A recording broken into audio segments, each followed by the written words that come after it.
முன்பின் அறிமுகம் இல்லாத சரவணனிடமிருந்து கிடைத்த அந்த உதவி விமலாவின் மனதில் அன்று ஒரு பெரிய மாற்றத்தை உண்டாக்கியது.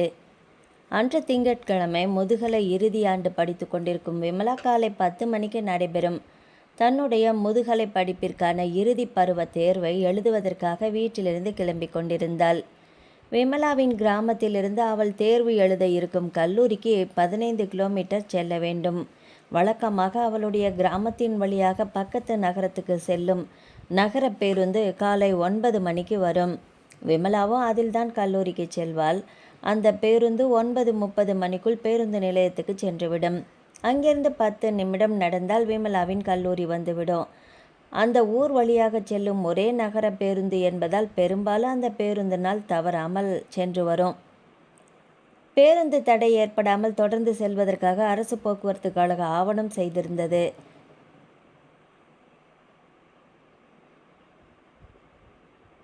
அந்த பேருந்து நாள் தவறாமல் சென்று வரும். பேருந்து தடை ஏற்படாமல் தொடர்ந்து செல்வதற்கு அரசு போக்குவரத்து கழகம் ஆவணம் செய்திருந்தது. விமலாவின் கிராமத்தில் உள்ளவர்கள் மட்டுமல்லாது பக்கத்தில் உள்ள கிராமத்தில் உள்ளவர்கள் அனைவருக்குமே அந்த பேருந்து தான் பெரும் உதவியாக இருந்து வருகிறது. மருத்துவமனைக்கு செல்வதற்கு, ஜவுளி கடைக்கு துணி வாங்க போவதற்கு, மளிகை சாமான்கள் வாங்குவதற்கு என்று சகல தேவைகளுக்கும் அந்த அரசு பேருந்து தான் உதவியாக இருந்து வருகிறது. ஏய் விமலா, இந்தாடி, இன்னும் என்ன வீட்டுக்குள்ளேயே பண்ணிகிட்ருக்கிற? பஸ் வந்துட போகுது. ஒத்த வண்டி வர்ற ஊரில் இருந்துக்கிட்டு காலாகாலத்தில் கிளம்பி போய் நிற்க வேணாமா? வர்ற ஒத்த பஸ்ஸையும் விட்டுட்டா எப்படி போவ? எப்படி பரீட்சை எழுதுவ? இம்புட்டு நாளும் படித்தது வீணாக போகாதா? கிளம்பி சீக்கிரமாக வா தவலியில். விமலாவின் அம்மா கருத்தம்மா கத்தினாள். அம்மா, மணி இப்போ 8:50 தாம்மா ஆகுது. இன்னும் 10 நிமிஷம் ஆகும் அந்த பஸ் வர்றதுக்கு. அதுக்குள்ளே நான் பஸ் ஸ்டாப்புக்கு போயிடுவேன். கத்தாத, இரு வரேன். பேனாவில் மைய ஊற்றிட்டுருக்கான்ல என்று வீட்டுக்குள்ளேயே இருந்து குரல் கொடுத்தாள் விமலா. எல்லாம் முன் யோசனையாக செய்ய மாட்டியா? இப்போ தான் என்னமோ மைய ஊற்றுறேன், அதை ஊற்றுறேன், இதை ஊற்றுறேன்னு நோண்டிக்கிட்டே கிடக்கிற. இதெல்லாம் நேத்திக்கே பண்ணி வச்சா என்னவா? நீ பரீட்சை எழுதுறதுக்குள்ளே நான் இங்கே கிடந்து படாத பாடுபடுறேன். எனக்கு என்னமோ படபடன்னு வருது, பயமாக வேற கிடக்குது. சீக்கிரமாக வந்து தொலையேண்டி என்று கருத்தம்மாள் வீட்டுக்குள் இருக்கும் தன் மகளை பார்த்து முன்னை விட இப்பொழுது வேகமாக கத்தினாள். வந்துட்டேன் இரு. கத்திக்கொண்டே சிடுசிடு என்று முகத்தை வைத்துக்கொண்டு தோளில் பையை மாட்டிக்கொண்டு வெளியில் வந்தாள் விமலா. நல்லா பரீட்சை எழுதணும்னு சாமியை கும்பிட்டியா என்று விமலாவை பார்த்து கேட்டாள் கருத்தம்மா. பரீட்சை நான் எழுத போகிறேன், சாமியை வந்து எழுத போகுது, விமலா தன் அம்மாவிடம் சொன்னாள். சும்மா கிருத்துவம் பிடிச்ச மாதிரி பேசாத, சாமியை வேண்டிக்க, அப்போ தான் ஈஸியாக வரும். கருத்தம்மா தன் மகளை கடிந்து கொண்டாள். நான் படிக்கிறேன், நான் எழுதுகிறேன், சாமி ஒன்றும் கொஸ்டின் எடுக்கலை. பேசாமல் இரு, நான் நல்லபடியாக எழுதிட்டு வந்துடுவேன். எல்லாரும் அவங்கவுங்க பிள்ளைக்கு ஆல் த பெஸ்ட் அப்படின்னு சொல்லுவாங்க. நீ என்னடானா போகிறப்ப எனக்கு நல்லா அர்ச்சனை பண்ணி தான் அனுப்புகிற என்று கோபித்து கொண்டது போல் அம்மாவை பார்த்து சொன்னாள் விமலா. கூட கூட பேசாதடி, வாடி சீக்கிரமா என்று அவசரப்படுத்தினாள் கருத்தம்மாள். சரி, நீ எனக்கு ஆல் த பெஸ்ட்டு சொல்லு என்று தன் அம்மாவை சேண்டினாள். எனக்கு அதெல்லாம் சொல்ல தெரியாது. இந்தா நெத்தியில் விபூதியை வச்சுக்கோ, மகமாயி நல்லபடியாக எம்புள்ள பரீட்சை எழுதிட்டு வரணும் என்று சொல்லிக்கொண்டே விமலாவின் நெற்றியில் தன் கையில் தயாராக வைத்திருந்த திருநீற்றை எடுத்து பூசினாள். நீ ஆல் த பெஸ்ட்டுன்னு சொன்னாதான் நான் கிளம்புவேன் என்று அடம் பிடித்தாள் விமலா. அடிப்போடி கிறுக்கி, அதெல்லாம் எனக்கு சொல்ல தெரியாது, பஸ்ஸை விட்டுருவ, வா போகலாம். கருத்தம்மாள் தன் மகளின் கையை பிடித்து இழுத்து அவசரப்படுத்தினாள். சரி, பஸ் ஸ்டாப் வரைக்கும் எங்கூட தானே வரப்போகிற, அதுக்குள்ளே வாய்க்குள்ளே சொல்லி பார்த்துக்கிட்டே வா. ஒரு தடவை ஆல் த பெஸ்ட்டு. அம்மாவிடம் மீண்டும் மன்றாடினாள். வராதுன்னா விட்டு தொலைகிறாளா பாரு. கருத்தம்மா மகளின் கையை பிடித்து இழுத்து கொண்டு வேகமாக நடக்க ஆரம்பித்தாள். ஐயோ அம்மா, மெதுவாக போயேன், பரீட்சை எழுதுகிற கையை தனியாக பிடுங்கி எடுத்துருவா போல. ஆல் தி பெஸ்ட்டு சொல்ல போறியா இல்லையா என்று தன் அம்மாவை கட்டாயப்படுத்தினாள் விமலா. சொன்னால் கேளு, அதெல்லாம் எனக்கு வாயிலேயே நுழையாது. நீ நல்லபடியாக பரீட்சை எழுதணும்னு நான் சாமியை கும்பிட்டு விபூதி வச்ச விட்டனா இல்லையா, அதுவே போதும், வா ஒழுங்கா என்று கருத்தம்மாள் மகளை அவசரப்படுத்தினாள். கண்டிப்பாக நீ பஸ் ஸ்டாப் போகிறதுக்குள்ளே ஆல் த பெஸ்ட்டு சொல்லணும். சொன்னாதான் நான் பஸ்ஸில் காலையே வைப்பேன், இல்லைன்னா இங்கேயே நிற்பேன் என்று பொய்யாக அடம் பிடித்தாள். இதனடி சின்ன பிள்ளை மாதிரி பொடிவாதம். கருத்தம்மாவுக்கு இப்பொழுது லேசாக வெட்கம். பிறகு தன்னை ஒரு வழியாக சரி செய்து கொண்டு பின்னால் திரும்பி பார்த்து யாராவது வருகிறார்களா என்று பார்த்துவிட்டு தன் மகள் சொன்ன அந்த வார்த்தையை மகளை பார்த்து சொன்னாள். சரி, நான் சொல்கிறேன், ஆல்தா பஸ்ஸு என்று முகம் சிவக்க கருத்தம்மாள் சொல்லி சேலை தலைப்பால் வாயை மூடிக்கொண்டு சிரித்தாள். தன்னுடைய அம்மாவிடமிருந்து அந்த வார்த்தையை கேட்டது விமலா குலுங்கி குலுங்கி சிரிக்க ஆரம்பித்தாள். என்னது ஆத்தா பஸ்ஸா? விமலா விடாமல் சிரித்தாள். சும்மா கெடடி, எனக்கெல்லாம் அதெல்லாம் வராது. சொன்னா கேட்குறியா? பேசாமல் நடு, பஸ்ஸில் வந்துட போகுது என்று நடையில் வேகம் காட்டினாள். உனக்கு பஸ்ஸில் தான் குறி, அதனால தான் ஆத்தா பஸ்ஸு அப்பத்தா பஸ்ஸுன்னு சொல்கிற. ஒரு ஆல் த பெஸ்ட் கூட ஒழுங்காக உனக்கு சொல்ல தெரியல, சிரித்து கொண்டே சொன்னாள் விமலா. அது சரி, நான் என்ன பள்ளிக்கூடத்துக்கு போய் படித்தவளா? எங்கள் ஊர் பள்ளிக்கூடத்தில் 2ஆப்பு கூட நான் தாண்டலை. எங்கள் அப்பாவும் அம்மாவும் எவ்வளவோ சொல்லியும் நான் பள்ளிக்கூடத்துக்கே போகலை. படிக்காத எனக்கு இங்கிலீஷ் வந்து எப்படி வாய்க்குள்ள நுழையும் என்றாள் கருத்தம்மா. அப்பாவும் கூட தான் அதிகமாக படிக்கல, அவர் எப்படி நாகரிகமாக பேசுகிறாரு என்று சிரிப்பு மாறாமல் சொன்னாள் விமலா. நல்லா சொல்லுவடி, உங்கள் அப்பா இந்த ஊர் பிரசண்டு, 4 இடத்துக்கு போகிறவர், நாகரிகமாக பேச கற்றுக்கிட்டவர். எனக்கு அந்த கிராமத்தை விட்டால் என்ன தெரியும் சொல்லு? அதுக்கெல்லாம் ஒத்தே வராது. ஆமாம், இப்போ நீ சொன்ன அப்பா பிரசண்டு, அது பிரசிடெண்ட் ஐயா. ஐயோ என்று சொல்லி சத்தமாக சிரித்தாள் விமலா. பேசாமல் எட்டி நடடி என்று கருத்தம்மா மகளிடம் சொல்லி வேகமாக நடக்கச் சென்றாள். சிரிப்பும் நடையுமாக இருவரும் பேருந்து நிறுத்தத்துக்கு வந்து சேர்ந்தார்கள். ஏற்கனவே அந்த ஊரிலிருந்து நகரத்திற்கு செல்வதற்காக சிலர் கையில் பையோடு அங்கே நின்று கொண்டிருந்தார்கள். அனைவருடைய பார்வையும் பேருந்து வரும் திசையையே பார்த்தது. கையில் கடிகாரம் கட்டியிருந்தவர்கள் அடிக்கடி நேரத்தை பார்த்து கொண்டார்கள். விமலாவும் தன் அலைபேசியை எடுத்து நேரத்தை பார்த்து கொண்டாள். மணி 9:05 ஆகியும் பேருந்து வரவில்லை. என்ன, எப்பையும் 9 மணிக்கே டான்னு வந்துடுவான், இன்னைக்கு இன்னும் காணுமே என்றார் அங்கு நின்று கொண்டிருந்தவர்களில் ஒருவர். வரும் 5 நிமிஷம் முன்ன பின்ன, கிராமத்து வழியாக வர்ற பஸ்ஸு ஆளுங்களையும் மூட்டை முடிச்சுகளையும் ஏற்றி இறக்க வேணாமா என்றார் பக்கத்தில் நின்று கொண்டிருந்த மற்றொருவர். மணி 9:20 தாண்டியது. இன்னும் பேருந்து வராததால் அங்கு இருந்தவர்களுக்கிடையே சிறு சலசலப்பு. என்ன, இன்னைக்கு பஸ்ஸு வருமா இல்லை அவ்வளவுதானா? அதாம்மா ஒன்றுமே தெரியல. மணி 9:30 நெருங்குது. வீட்டில் மளிகை சாமானம் இல்லைன்னு 2 நாளாக என் பொண்டாட்டி சொல்லிக்கிட்டே இருந்தா. இன்றைக்காவது போய் வாங்கிட்டு வந்துடலான்னு பார்த்தா முடியாது போல இருக்கே. என் மகனும் பைக்கை எடுத்துகிட்டு வெளியில் போயிட்டான். எப்படி போகிறது? பஸ்ஸு வந்தால் பார்ப்போம், இல்லைன்னா நாளைக்கு தான் போகணும் என்று சர்வசாதாரணமாக சொல்லி கொண்டிருந்தார் ஒருவர். இப்பொழுது விமலாவுக்கு சற்று பதட்டமானது. பஸ் வரலன்னா என்ன பண்ணுறது? 10 மணிக்கு எக்ஸாம், நேரம் ஆயிட்டே இருக்கே என்று படபடப்போடு தன் அம்மாவிடம் சொன்னாள். ஏண்டி பதட்டப்படுற? உங்கள் அப்பாவுக்கு ஃபோனை போட்டு இங்கே பக்கத்தில் தான் எங்கேயாவது இருப்பார், வண்டியில் கூட்டிகிட்டு போவார் என்று நிதானமாக சொன்னாள் கருத்தம்மாள். ஆமாம்ல, இன்றைக்கி ஒரு நாளைக்கு அப்பா என்ன காலேஜில் விட்டுட்டோம் என்று சொல்லிக்கொண்டே அலைபேசியில் தன்னுடைய அப்பாவை அழைத்தாள் விமலா. அங்கு பேருந்துக்காக காத்திருந்தவர்களும் அந்த வழியில் சென்ற ஒரு சில 2 சக்கர வாகனக்காரர்களிடம் உதவி கேட்டு அதில் ஏறிக்கொண்டு சென்று விட்டார்கள். அலைபேசியில் விமலா தன் அப்பாவை அழைத்த பொழுது தொடர்பு எல்லைக்கு வெளியே என்ற குரல் வந்தது.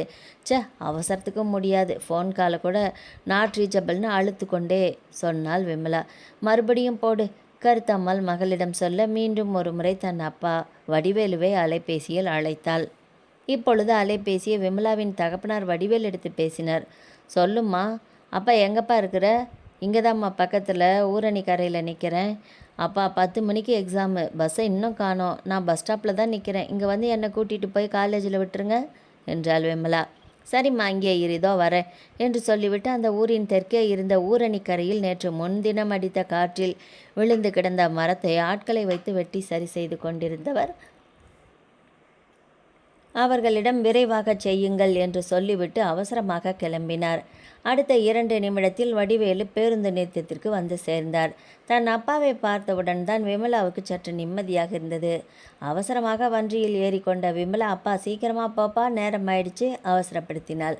பார்த்து சூதானமாக கொண்டு போய் விடுங்க, டவுனுக்குள்ளே போகிறப்ப பார்த்து போங்க, நேரம் ஆயிடுச்சின்னு பதட்டப்படாதீங்க, வண்டி கிண்டி குறுக்க வந்துட போகுது என்று பக்குவம் சொன்னாள் கணவனிடம் கருத்தம்மாள். அம்மா சரி, நான் போயிட்டு வரேன், நீ வீட்டுக்கு போ என்று 2 சக்கர வாகனத்தில் அமர்ந்து கொண்டு தன் அம்மாவை பார்த்து கையசைத்தாள் விமலா. அப்பா சீக்கிரமாக போப்பா, மணி 9:40 ஆயிடுச்சு. அப்பாவின் தோளில் கை வைத்து கொண்டே சொன்னாள். நீ ஒன்றும் கவலைப்படாத, 10 நிமிஷத்தில் நான் கொண்டு போய் விட்டுறேன் என்று நிதானமாக சொன்னார் வடிவேலு. முகமெல்லாம் வியர்வையும் பதட்டமுமாக இருந்த விமலா வண்டியில் செல்லும்போது வீசிய காற்றினால் சற்று நிதானத்துக்கு வந்தாள். அப்பா எப்படியும் 10 நிமிடத்திற்குள் கல்லூரிக்கு கொண்டு சென்று விடுவார். நம்பிக்கை ஏற்பட நிம்மதியாக இருந்தது.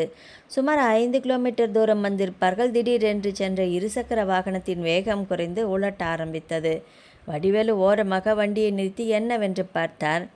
பின் சக்கரத்தில் காற்று முழுவதும் இறங்கி பஞ்சர் ஆகியிருந்தது. அட கடவுளே, பஞ்சர் ஆயிடுச்சு என்று சொன்ன அப்பாவை பார்த்து விமலாவின் காதில் விழுந்ததும் அதிர்ச்சியாக இருந்தது.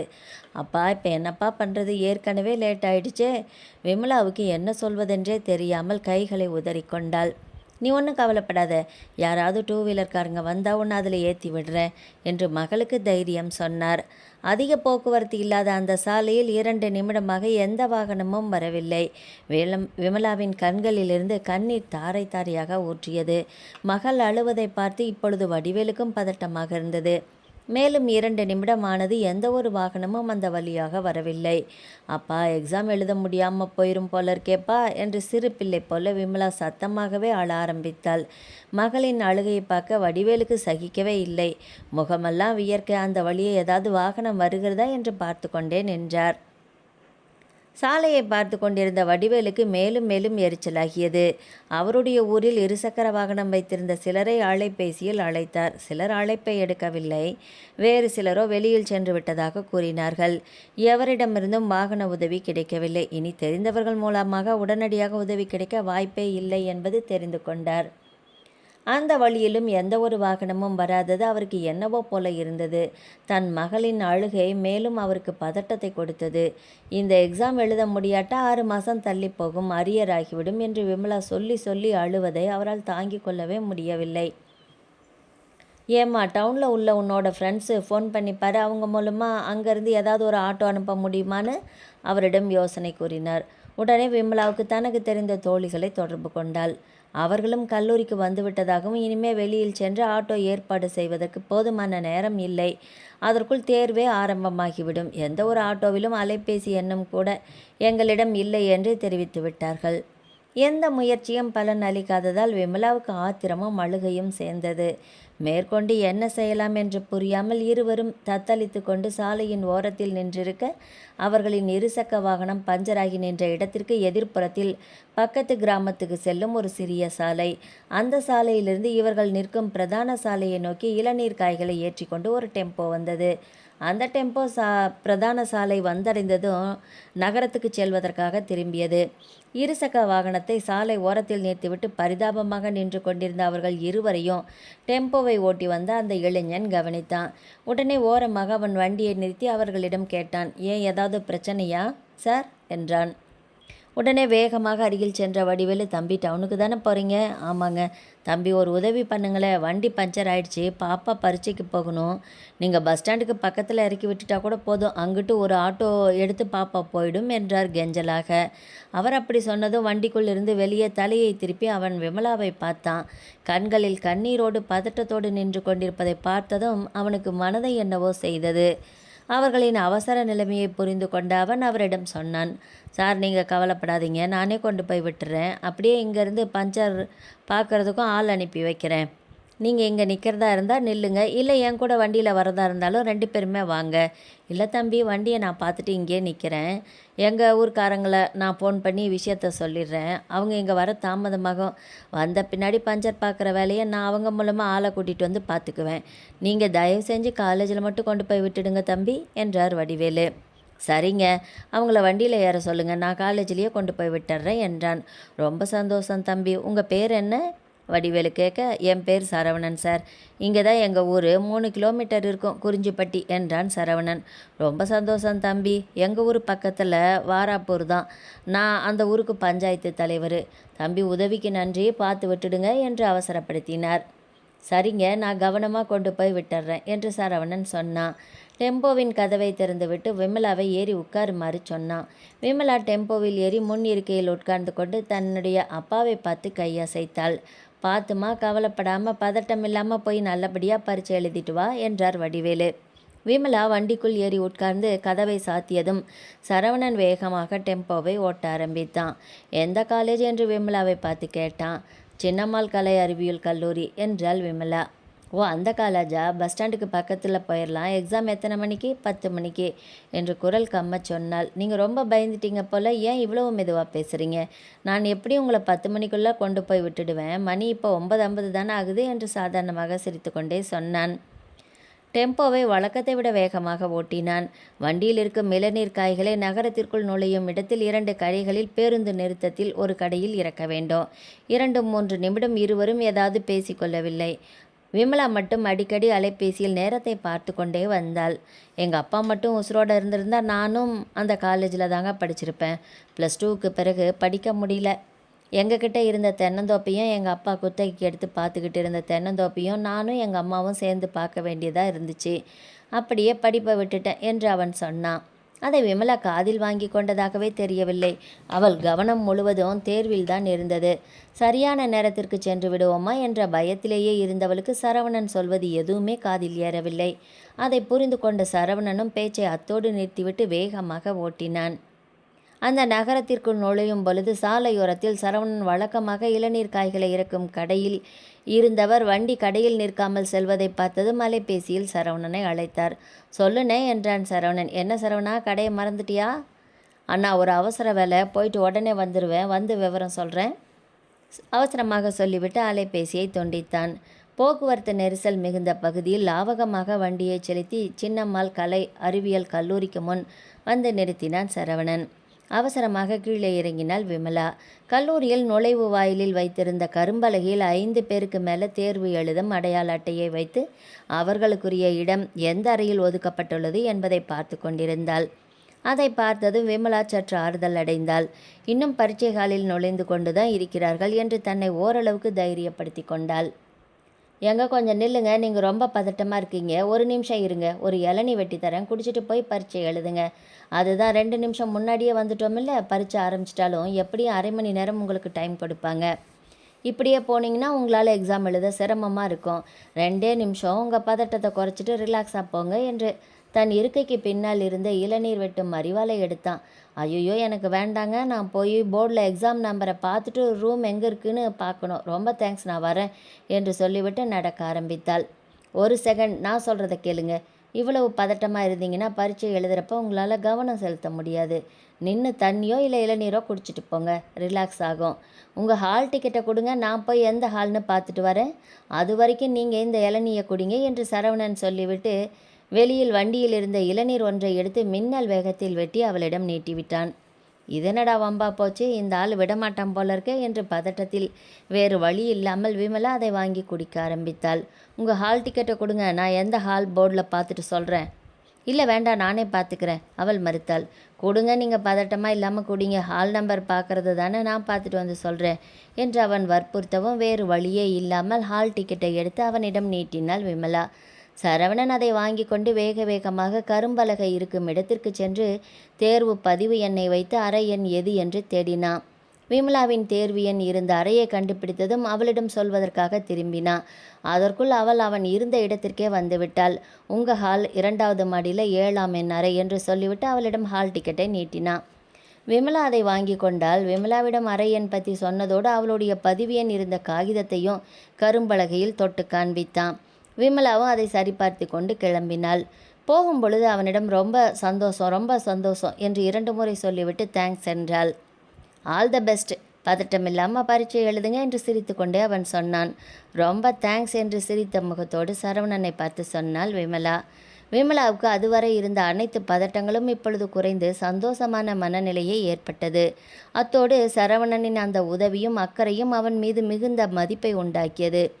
அவனுக்கு நன்றி சொன்ன பிறகு கல்லூரி வளாகத்தில் நடந்து மாடிப்படி நோக்கி சென்றாள். அப்படி அவள் போகும்போது 2 முறை அவனை திரும்பி திரும்பி பார்த்து கொண்டே சென்றாள். சரவணன் அசையாமல் அந்த இடத்திலேயே நின்று அவளை பார்த்து கொண்டே இருந்தான். வெற்றி நிச்சயம் என்பது போல சரவணன் அவளை பார்த்து கையலை நீட்டினான். விமலாவும் மாடிப்படி ஏறுவதற்காக நுழைந்ததும் அந்த இடத்தை விட்டு நகர்ந்து டெம்போ நின்று கொண்டிருந்த இடத்தை நோக்கி நடந்தான் சரவணன். டெம்போவில் ஏறி உட்கார்ந்த பிறகும் கூட அவன் அந்த கல்லூரியை திரும்பி பார்த்தான். டெம்போவை திருப்பி வழக்கமாக அவன் இளநீர் காய்களை இறக்கும் கடைகளுக்கு சென்றான். அவன் டெம்போவை ஓட்டி கொண்டிருக்கும் பொழுது அவன் மனக்கண் முன் பதட்டத்தோடும் நெற்றியில் வியர்வை முத்துக்களோடும் இருந்த விமலாவின் முகமும் கல்லூரி வளாகத்தில் அவனை திரும்பி திரும்பி பார்த்து கொண்டே சென்றபோது இருந்த அந்த சந்தோஷமான முகமும் மாறி மாறி வந்து போனது. அவளுக்கு நமக்கு எந்த தொடர்பும் இல்லை, உதவி கேட்டார்கள், உதவினோம். பதட்டத்தில் இருந்தால் பக்குவப்படுத்தி அனுப்பினோம், அவ்வளவுதான். இதற்கு மேலே அவளுக்கும் நமக்கும் என்ன உறவு, ஏன் அவளையே நினைத்து கொண்டு செல்கிறோம் என்று சரவணன் நினைத்து கொண்டே வண்டியை ஓட்டினான். சரவணனுக்கு மட்டுமல்ல, கல்லூரி கட்டிடத்தின் மாடியில் ஏறி நடந்து கொண்டிருக்கும் பொழுது விமலாவுக்கும் அதே நினைப்பு தான். என்ன மனிதர் இவர், உதவி செய்ததோடு முடிந்தது என்று சொல்லாமல் அக்கறையோடு இளநீர் குடித்து உங்கள் பதட்டத்தை குறைத்துவிட்டு பரீட்சை எழுத செல்லுங்கள் என்று வாழ்த்துக்களோடு அனுப்பி வைக்கும் இவருக்கும் நமக்கும் எந்த தொடர்பும் இல்லை. இருந்தாலும் இத்தனை அக்கறையோடு இந்த மனிதர் நடந்து கொண்டார். இனி கண்டிப்பாக இவரை பார்க்க போவதில்லை. இவருடைய ஊருக்கும் நமக்கு எந்த தொடர்பும் இல்லை. பக்கத்தூரில் இருக்கிறார், அவ்வளவுதான். இதை தவிர அவருக்கும் நமக்கும் இனி எந்த தொடர்புமே கிடையாது. இருந்தாலும் அவருடைய முகம் என் மனக்கண் முன் வந்து நின்று என்னை என்னவோ செய்கிறது என்று படியேறி சென்று சில வினாடிகளுக்குள் அவனை நினைத்து கொண்டாள். சரவணன் தான் வழக்கமாக இளநீர் இருக்கும் 3 கடைகளுக்கும் சென்று இறக்கிவிட்டு 4வதாக வட்டாட்சியர் அலுவலகத்துக்கு முன் இருக்கும் தன்னுடைய சொந்த இளநீர் கடையில் மீதமுள்ள இளநீர் காய்களை இறக்கினான். அங்கு வேலை பார்க்கும் தன்னுடைய கடைப்பையனை சாப்பிட அனுப்பிவிட்டு கடையை பார்த்து கொண்டான்.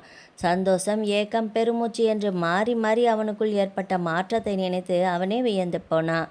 அதிகபட்சம் அவளை 15 நிமிடங்கள் பார்த்திருப்போம், இனி பார்க்க போவதும் இல்லை. உதவி கேட்டார்கள், உதவினோம், அவ்வளவுதான். அதற்கு மேல் அவர்களுக்கும் எனக்கும் என்ன உறவு இருக்க முடியும்?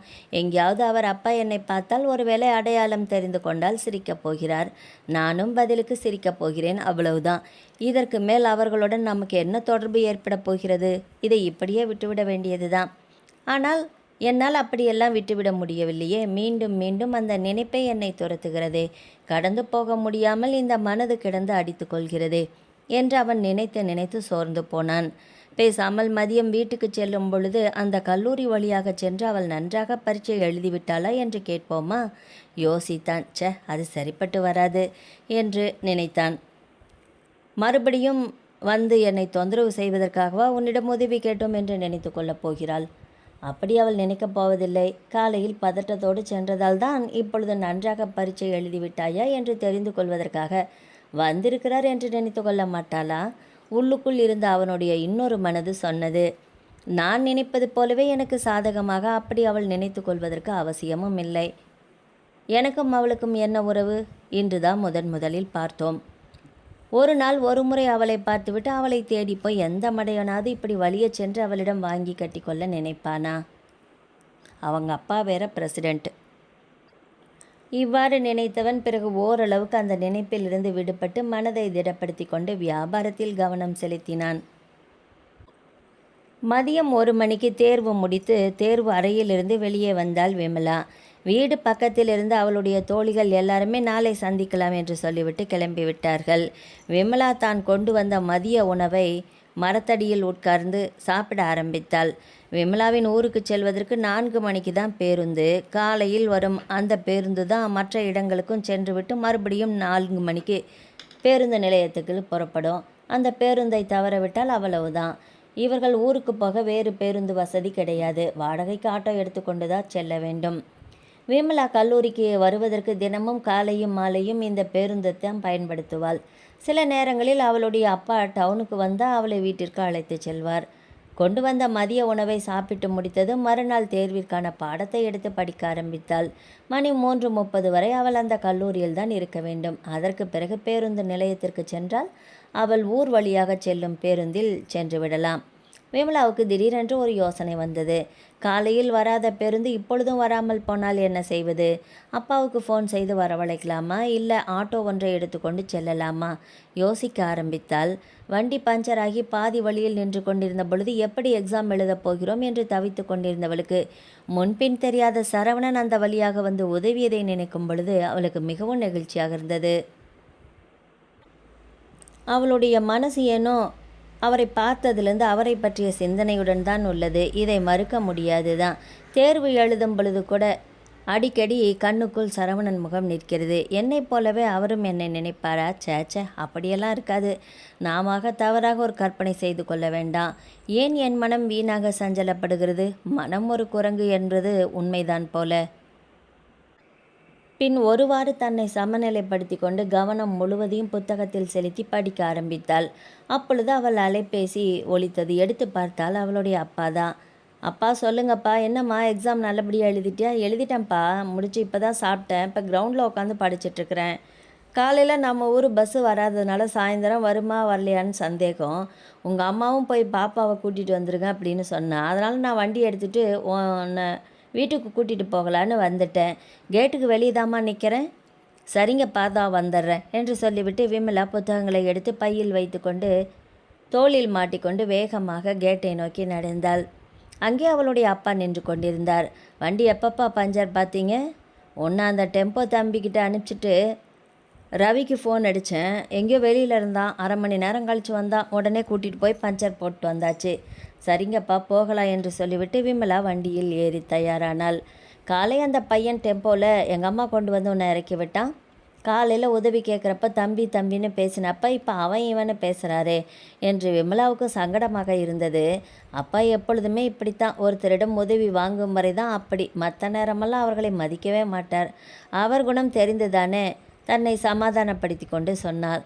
இங்கேயே காலேஜுக்கு முன்னாடியே கொண்டு வந்து விட்டுட்டு போயிட்டாருப்பா. வழியில் அவர் லோடு இறக்க வேண்டிய கடைகளில் கூட நிற்காம நேராக என்னை கொண்டு வந்து விட்டுட்டு தான் போனார். பாவம், நமக்காக அவருக்கு கொஞ்சம் சிரமந்தான், பரிதாபப்பட்டார். என்று மட்டும் வேண்டா வெறுப்பாக சொன்னார். சிறிது நேரம் இருவரும் எதுவுமே பேசாமல் இருந்தனர். பிறகு வடிவேலு தன் மகளிடம் பேச்சை ஆரம்பித்தார். அந்த பையன் உங்கள்கிட்ட ஃபோன் நம்பரு அது இதுன்னு ஏதாவது வாங்கினானா? கண்டிப்பான குரலில் கேட்டார். அவரின் அந்த கேள்வி விமலாவுக்கு சங்கடத்தை ஏற்படுத்தியது. இல்லைப்பா, கேட்கல. எதுக்கு சொல்கிறேன்னா, இந்த காலத்தில் எவனையுமே நம்ப முடியாது. உதவி பண்ணுற மாதிரி நல்லபடியாக உதவி பண்ணுவானுங்க. கடைசியில் நம்மக்கிட்டேயே ஏதாவது ஒரு கோக்குமாக்கு கோளாறு பண்ணிட்டு போயிடுவானுங்க. அதனால் கவனமாக இருக்கணுமா? நீ பொம்பளை புள்ள இல்லையா? அதனால தான் சொல்கிறேன். இருவரும் வீட்டுக்கு வந்து விட்டனர். வாசலில் வண்டி வந்து நிற்கும் சத்தம் கேட்டு அதுவரை மகளின் வரவுக்காக காத்திருந்த கருத்தம்மாள் வெளியே வந்து எட்டி பார்த்தாள். விமலா, வா, நல்லபடியாக பரீட்சை எழுதிட்டியா? காலையில் இந்த பஸ்ஸுக்காரன் இப்படி பழி வாங்குவான்னு நினச்சே பார்க்கல புள்ள. பரீட்சை எழுத போகிறதுக்கு எத்தனை தடங்கள். நீ நல்லபடியாக பரீட்சை எழுதிட்டு வரணுமேனு நான் வேண்டாத சாமியே இல்லை. உள்ளவா, சாப்பிட்டியா? நான் தான் போய் பிள்ளைய கூட்டிகிட்டு வாங்கன்னு அப்பாவை அனுப்பி வச்சேன். வண்டியிலிருந்து விமலாவை இறக்கிவிட்டவுடன் வடிவேலு வேறொரு வேலையாக வெளியே சென்று விட்டார். கருத்தம்மா விமலாவை அருகில் உட்கார வைத்து விசாரித்தாள். காலையில் உன்னை யாரோ டெம்போ ஓட்டிகிட்டு வந்த பையன்தான் வண்டியில் ஏற்றிக்கிட்டு போனாராமே. வண்டி பஞ்சர் பார்த்துட்டு அப்பா 11 மணிக்கு இங்கே வந்தார். வந்ததுலேருந்து அந்த பையன் நல்லவனா கெட்டவனானே தெரியல. முன்பின் தெரியாத ஒருத்தன் வண்டியில் அவசரத்துக்கு நானும் யோசிக்காமல் ஏற்றி விட்டுட்டேன். வேறு வழியே இல்லை அப்படின்னு புலம்பிகிட்டே இருந்தார் இந்த மனுஷன். யாரைத்தான் நம்புவாரோ தெரியல. இருந்தாலுமே எனக்கு கொஞ்சம் பயமாக தான் இருந்துச்சு. அந்த பையன் ஒரு தேங்காய் வியாபாரி, பக்கத்து ஊருன்னு அப்பா சொன்னார். அதனால் கொஞ்சம் தைரியமாக இருந்தேன் என்றாள் கருத்தம்மா. அம்மா ஒரு ரொம்ப நல்ல டைப்மா. நான் பதட்டத்தில் இருக்கேன் அப்படின்னு தெரிஞ்சுக்கிட்டு காலேஜ் கேட்டுக்கு முன்னாடியே வண்டியை நிறுத்தி இறக்கி விட்டார்.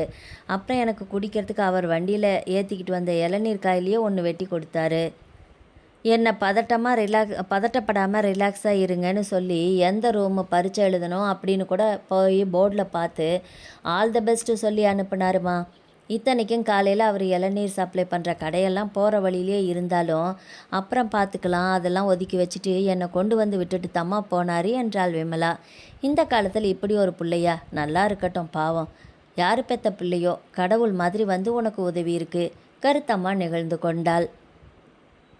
ஆனால் பாருமா, அப்பா தான் அவன் உங்கள்கிட்ட ஃபோன் நம்பர் கேட்டானா, நீ கொடுத்தியா அப்படின்னெல்லாம் சந்தேகப்பட்டு விசாரிக்கிறாரு. மரியாதை இல்லாமல் பேசுகிறாரு. அவர் பழக்கம் தெரிஞ்சது தானே, அதை நீ பெருசாக எடுத்துக்காத. இருந்தாலும் அவர் உனக்கு எந்த ஆபத்தும் வரக்கூடாது அப்படிங்கிற ஆதகத்தில் தான் சொல்லியிருப்பார். அதையும் கூட தப்புன்னு சொல்ல முடியாதுல்ல, காலம் கெட்டு கிடக்குது. ஆனால் அவர் அப்படிப்பட்டவர் இல்லைம்மா. கொஞ்ச நேரத்திலேயே நான் அவரை பற்றி நல்லா தெரிஞ்சுக்கிட்டேன் என்ற சரவணனுக்காக பரிந்து பேசினாள். சரிம்மா, கை கால் மூஞ்சி கழுவிட்டு வேறு துணி மாற்றிட்டு அடுத்த பரீட்சைக்கு படிக்க ஆரம்பி. நாளைக்காவது இந்த பஸ் ஒழுங்காக வருதான்னு பார்க்கலாம். கருத்தம்மா அந்த இடத்தை விட்டு நகர்ந்து சென்றதும் விமலா தன் அம்மாவிடம் சொன்னதை பற்றி யோசித்தாள். அம்மா கிட்ட சரவணன் பற்றி நான் அதிகமான அக்கறையோடு சொல்லிட்டேனோ. சரவணன் மேலே அக்கறையோடு இருப்பதாக நாம் காட்டிக்கொள்ளவே கூடாது. அது வீணான பிரச்சனைக்கு இடம் தரும். இன்று 2வது நாளாக விமலா தேர்வு எழுத செல்வதற்காக தன் அம்மாவுடன் பேருந்து நிறுத்தத்துக்கு வந்தாள். திருப்பத்தூர் நகரத்திற்கு செல்லும் நேற்று வராத அந்த பேருந்து இன்று குறித்த நேரத்தில் வாராப்பூர் பேருந்து நிறுத்தத்துக்கு வந்து சேர்ந்தது. விமலா அவள் அம்மாவிடம் விடைபெற்று கொண்டு பேருந்தில் ஏறி அமர்ந்து கொண்டாள்.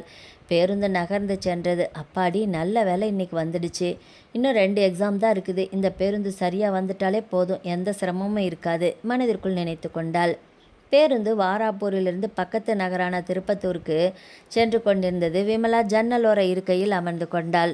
பேருந்து அப்படி சென்று கொண்டிருக்கும் பொழுதே நேற்று அவள் அப்பாவோடு சென்ற பொழுது இருசக்கர வாகனம் பஞ்சராகி நின்ற இடத்துக்கு வந்ததுமே விமலாவுக்கு மின்னல் வெட்டியது போல ஒரு உணர்வு. காலை 4 மணிக்கு எழுந்ததிலிருந்து படிப்பில் கவனம் செலுத்திய விமலா நேற்றைய நிகழ்வுகள் எதையுமே நினைவுக்கு கொண்டு வராமல் இருந்தால் இப்பொழுது மீண்டும் நேற்றைய நினைவுகள். இந்த இடத்தில் தானே அவர் என்னை அவருடைய டெம்போவில் ஏற்றி கொண்டார். அவரே வண்டியை நிறுத்தி ஏதாவது உதவி வேண்டுமா என்று கேட்டது அவருடைய பெருந்தன்மையை அல்லவா காட்டுகிறது. அப்படி வந்திராவிட்டால் ஒரு பரீட்சை அரியரில் ஆகியிருக்கும்.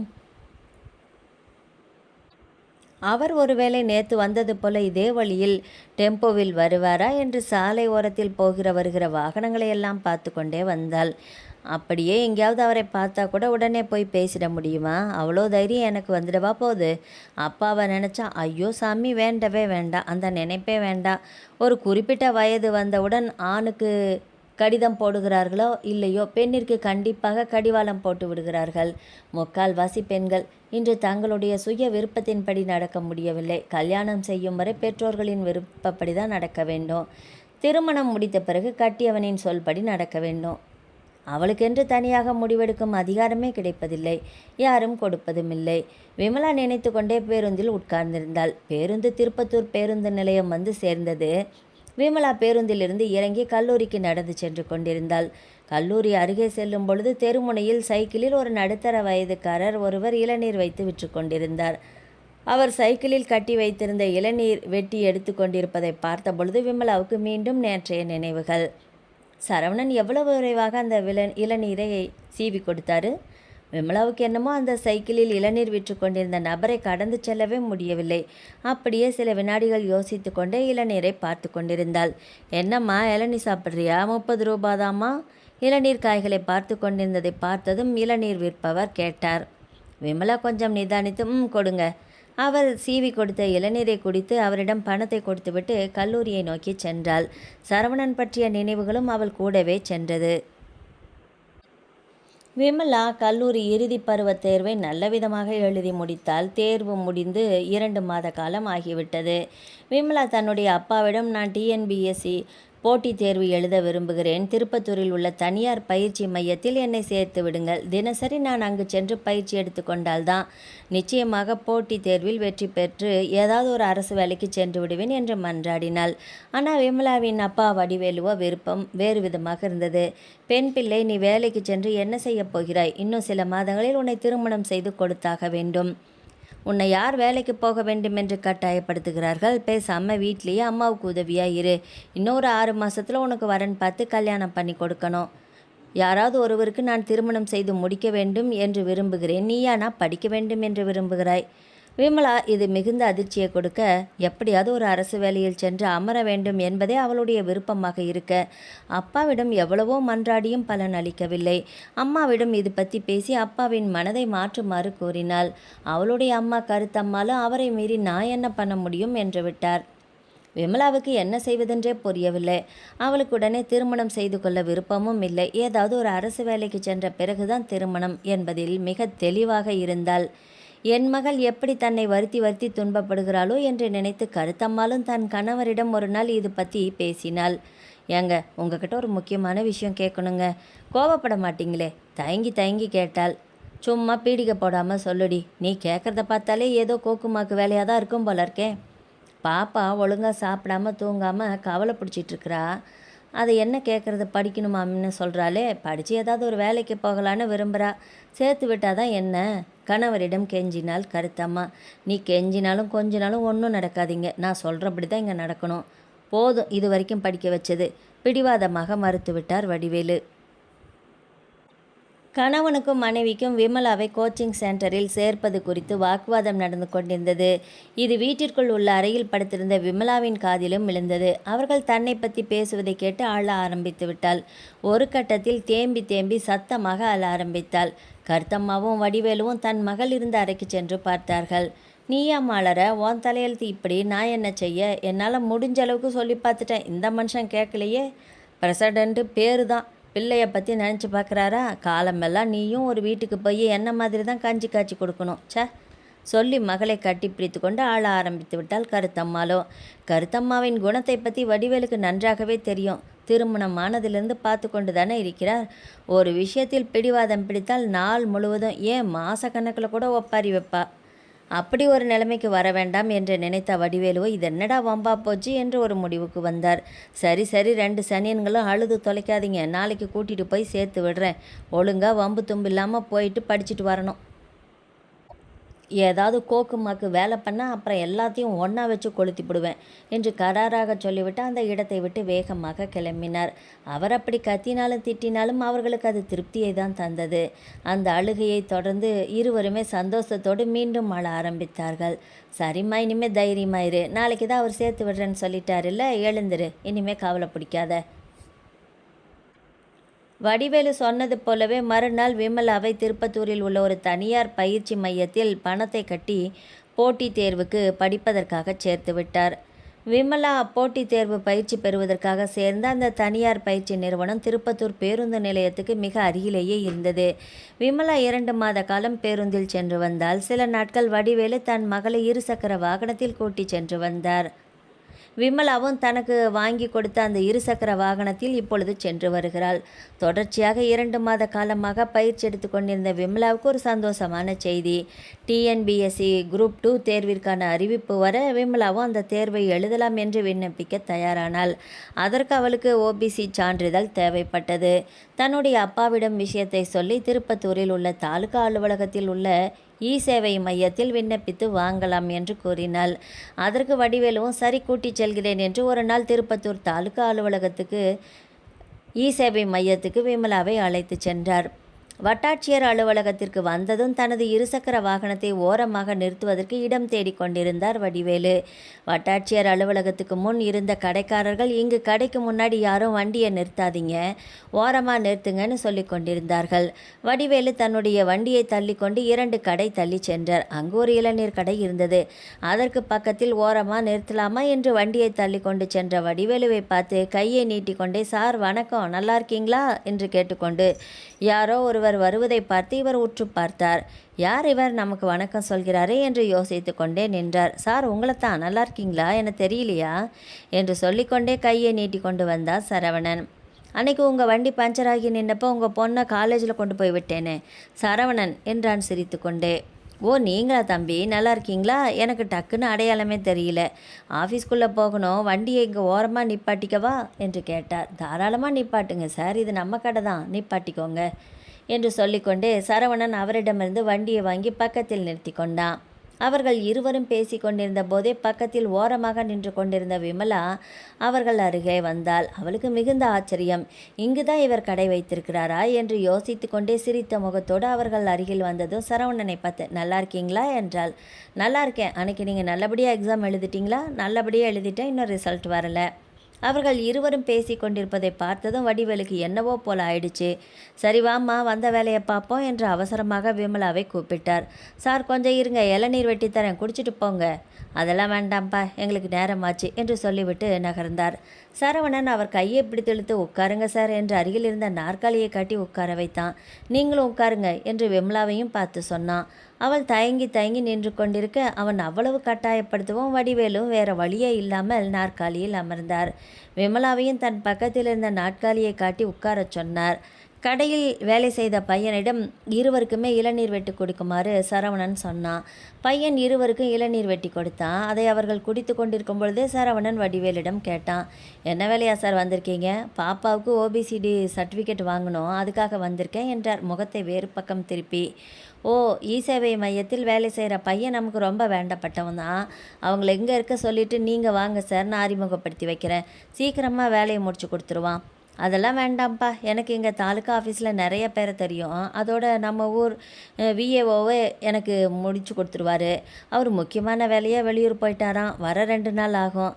அவரு தான் சேவை மையத்தில அப்ளை பண்ணிட்டு போங்க, நான் பார்த்துக்கிறேன் அப்டின்னாரு. அதனால எனக்கு ஒரு பிரச்சனையும் இல்ல. அலுவலகத்திற்குள் நுழைந்தார் வடிவேலு. வட்டாட்சியர் அலுவலகத்தில் வேலை முடித்து வெளியே வந்தவுடன் இருசக்கர வாகனத்தை எடுப்பதற்காக சரவணன் கடைக்கு சென்றார். வாங்க சார், வேலை முடிஞ்சிடுச்சா? வடிவேலுவை பார்த்து கேட்டான். முடிஞ்சிடுச்சுப்பா, நான் வண்டி எடுத்துக்கிறேன் என்று வண்டியை நகர்த்த தயாரானார். இந்தாங்க சார், இளநீர் வீட்டுக்கு எடுத்துகிட்டு போங்க என்று ஏற்கனவே கட்டை பையில் வெட்டி வைத்திருந்த இளநீர் காய்களை வடிவேலிடம் நீட்டினான் சரவணன். எதுக்குப்பா இதெல்லாம்? வேண்டாம், நாங்கள் ஏற்கனவே குடித்ததுக்கே காசு கொடுக்காம அவசரத்தில் போயிட்டேன், எவ்வளவுன்னு சொல்லு என்று பாக்கெட்டில் பணத்தை எடுக்க முயற்சிக்க, ஐயோ அதெல்லாம் வேணாம் சார் என்று சரவணன் மறுத்தான். வடிவேலு எவ்வளவோ வற்புறுத்தியும் சரவணன் பணத்தை வாங்கவில்லை. வேறு வழி இல்லாமல் வேண்டா வெறுப்பாக அந்த இளநீர் காய்களை பெற்றுக்கொண்டு கிளம்பினார். விமலா சரவணை பார்த்து சிரித்த முகத்தோடு போய் வருகிறேன் என்பது போல தலையாசைத்தாள். இருசக்கர வாகனத்தின் பின்னிருக்கையில் உட்கார்ந்திருந்த விமலா சிறிது தூரம் சென்றது திரும்பி பார்த்தாள். அங்கு சரவணன் அவர்களையே பார்த்து கொண்டு நின்றான். மீண்டும் ஒரு முறை அவனை பார்த்து லேசாக தலையாட்டினாள். பதிலுக்கு சரவணன் கையை தூக்கி அசைத்தான். அந்த வினாடி விமலாவுக்கு உற்சாகமான மனநிலையும் இனம் புரியாத சந்தோஷமும் வந்தது. வட்டாட்சியர் அலுவலகத்திலிருந்து வெளியே வந்து 3 கிலோமீட்டர் தூரம் கடந்து போகும் வரை வடிவேலு தன் மகளிடம் எதுவும் கேட்கவில்லை, பேசவும் இல்லை. நகரத்தின் எல்லையை விட்டு வெளியே வந்த பிறகு அவர்கள் ஊருக்கு செல்லும் சாலை வழியாக சென்று கொண்டிருக்கும் பொழுது வடிவேலு விமலாவிடம் கேட்டார். அந்த இளநீ விற்கிற பையன் அன்னைக்கு உன்னை காலேஜில் கொண்டு போய் விட்டதுக்கப்புறம் எங்கேயாவது அவனை நீ பார்த்தியாமா? இல்லைப்பா. ஏன்பா கேட்குறீங்க? இல்லை சும்மா தான், என்னமோ பல நாள் பழகினது மாதிரி இளநீர் கொடுக்குறான், வீட்டுக்கு கொடுத்து விடுறான். அதற்கு விமலா பதில் எதுவும் சொல்லவில்லை. அந்த ஒரு சிலரின் அது இயல்பு என்று சொல்லத்தான் நினைச்சா, ஆனால் பேசாமல் இருந்து கொண்டாள். இருவருமே வீடு வந்து சேர்ந்தார்கள். அவர்கள் வந்ததும் கையில் கட்டை பையில் இளநீர் காய்கள் இருப்பதை பார்த்த கருத்தம்மா, என்ன திடீர்னு இளநியெல்லாம் வாங்கி வந்திருக்கீங்க? தெரிஞ்சவன் ஒருத்தன் கொடுத்தான் என்று சொல்லிவிட்டு வேறு ஒரு வேலையாக வடிவேலு வெளியே போய்விட்டார். அன்னைக்கு என்னை காலேஜில் கொண்டு போய் விட்டார் இல்லைம்மா, அவரோட கடை தாலுக்கா ஆஃபீஸ் முன்னாடி இருக்குது. அங்கே எங்களை பார்த்தாரா, பார்த்து அடையாளம் கண்டுபிடிச்சிக்கிட்டு நல்லா இருக்கீங்களா அப்படின்னு விசாரிச்சுட்டு குடிக்கிறதுக்கு இளநீர் வெட்டு கொடுத்து வீட்டுக்கும் கொடுத்து விட்டாருமா. அப்படியா? அதுவும் 3-4 மாதத்துக்கு மேலே இருக்குமே. அந்த பையன் உன்னை அடையாளம் கண்டுபிடிச்சிட்டு பேசிச்சா? ஆச்சரியமாக இருக்கே. சில ஆளுங்க அப்படி தான், ஒரு தடவை பார்த்தாலே போதும், ஒரு வருஷம் ஆனால் கூட முகத்தை மறக்க மாட்டாங்க என்றாள் கருத்தம்மா. சரிம்மா, இன்றைக்கி நான் கோச்சிங் கிளாஸ் போக முடியல, என்னோடய ஃப்ரெண்ட் ஒருத்தி இருக்கா, அவகிட்ட இன்றைக்கி என்ன நடந்துச்சுன்னு ஃபோனில் கேட்டுக்கிறேன் என்று சொல்லிவிட்டு தன்னுடைய அறைக்குள் சென்றாள். அறைக்குள் சென்று கதவை சாத்தி கொண்ட விமலா லேசான படபடப்போடு முகத்தில் வியர்வை வழிய அலைபேசியில் தான் எடுத்த புகைப்படம் ஒன்றை எடுத்து பார்த்தாள். அந்த புகைப்படம் சரவணனின் இளநீர் கடை விளம்பர பலகை. இளநீர் மற்றும் தேங்காய்கள் மொத்தமாக வாங்க தொடர்பு கொள்ளவும் என்று எழுதியிருந்த விளம்பர வாசகம் அடங்கிய அந்த புகைப்படத்தில் இருந்த அலைபேசி எண்ணை தனியாக எடுத்து ஒரு வெள்ளைத்தாளில் குறித்து கொண்டாள். பிறகு அரைக்கதவை திறந்து வெளியே வந்து அம்மா என்ன செய்கிறாள் என்று எட்டி பார்த்தாள். கருத்தம்மா பக்கத்து வீட்டு திண்ணையில் உட்கார்ந்து பேசி கொண்டிருக்கும் சத்தம் கேட்டது. உடனே வேகமாக உள்ளே வந்து அரைக்கதவை சாத்தி கொண்டு வெள்ளைத்தாளில் எழுதி வைத்திருந்த எண்ணை தன்னுடைய அலைபேசியில் அழைத்தாள். அவளுக்கு லேசான நடுக்கம், படபடப்பு. ஹலோ, சரவணனின் குரல் அலைபேசியில். விமலா எச்சில் கூட்டி விழுங்கி கொண்டு தடுமாறி, சரவணனுங்களா? ஆமாம், நீங்கள்? நான் தாலுக்கா ஆஃபீஸில் அப்பாவும் நானும் வந்தோம்ல, நீங்கள் கூட எங்களுக்கு இளநீ. ஓ நீங்களா? என்னோடய நம்பர் எப்படி உங்களுக்கு கிடச்சிச்சு? உங்கள் கடை விளம்பர போர்டில் போட்டிருந்தீங்கள, அதை செல்ஃபோனில் ஃபோட்டோ எடுத்துக்கிட்டேன். அப்படியா? சொல்லுங்கள், எதுவும் ஆஃபீஸ்க்கு உள்ளே போய் தகவல் விசாரிக்கணும்? இல்லை, சும்மா தான் பண்ணேன். அன்றைக்கி நான் உங்ககிட்ட சரியாக கூட நன்றி சொல்ல முடியல. நீங்கள் இல்லைன்னா என்னால் அன்றைக்கி எக்ஸாமே எழுதியிருக்க முடியாதுங்க. நீங்கள் என் மேலே ரொம்ப அக்கறையோடு நடந்துக்கிட்டீங்க. அதுக்கு தனிப்பட்ட முறையில் நன்றி சொல்லலான்னு தான் ஃபோன் பண்ணேன். தடுமாறி ஒரு வழியாக சொல்லி முடித்தாள். இருக்கட்டுங்க, அதனால் என்ன? நீங்கள் தான் அன்னைக்கே தேங்க்ஸ்ன்னு சொல்லிட்டு தானே போனீங்க. இதெல்லாம் ஒரு பெரிய உதவிங்களா? திருப்பத்தூருக்கு தான் என்னோடய சொந்த வேலையாக போனேன்.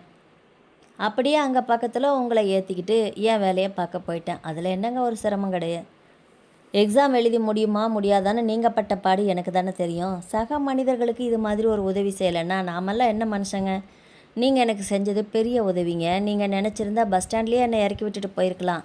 ஆனால் மெனக்கெட்டு காலேஜ் வரைக்கும் வந்து விட்டுட்டு போனீங்கள, அதோடு நான் பதட்டமாக இருக்கேன்னு ரொம்ப அக்கறையோடு நடந்துக்கிட்டீங்கள. இன்றைக்கி வந்து இடத்துல ரொம்ப அன்பாக விசாரிச்சிங்க, உபசரிச்சிங்க. அதில் எனக்கு ரொம்ப பிடிச்சிருந்துச்சு. சந்தோஷம். இளநீர் சீவி குடிச்சிங்களா? இல்லை, அம்மா கிட்ட கொடுத்துருக்கேன். வீட்டில் அம்மா மட்டும்தான் இருக்காங்க. அவங்களுக்கு அப்புறமா சீவி கொடுக்கணும். சரிங்க.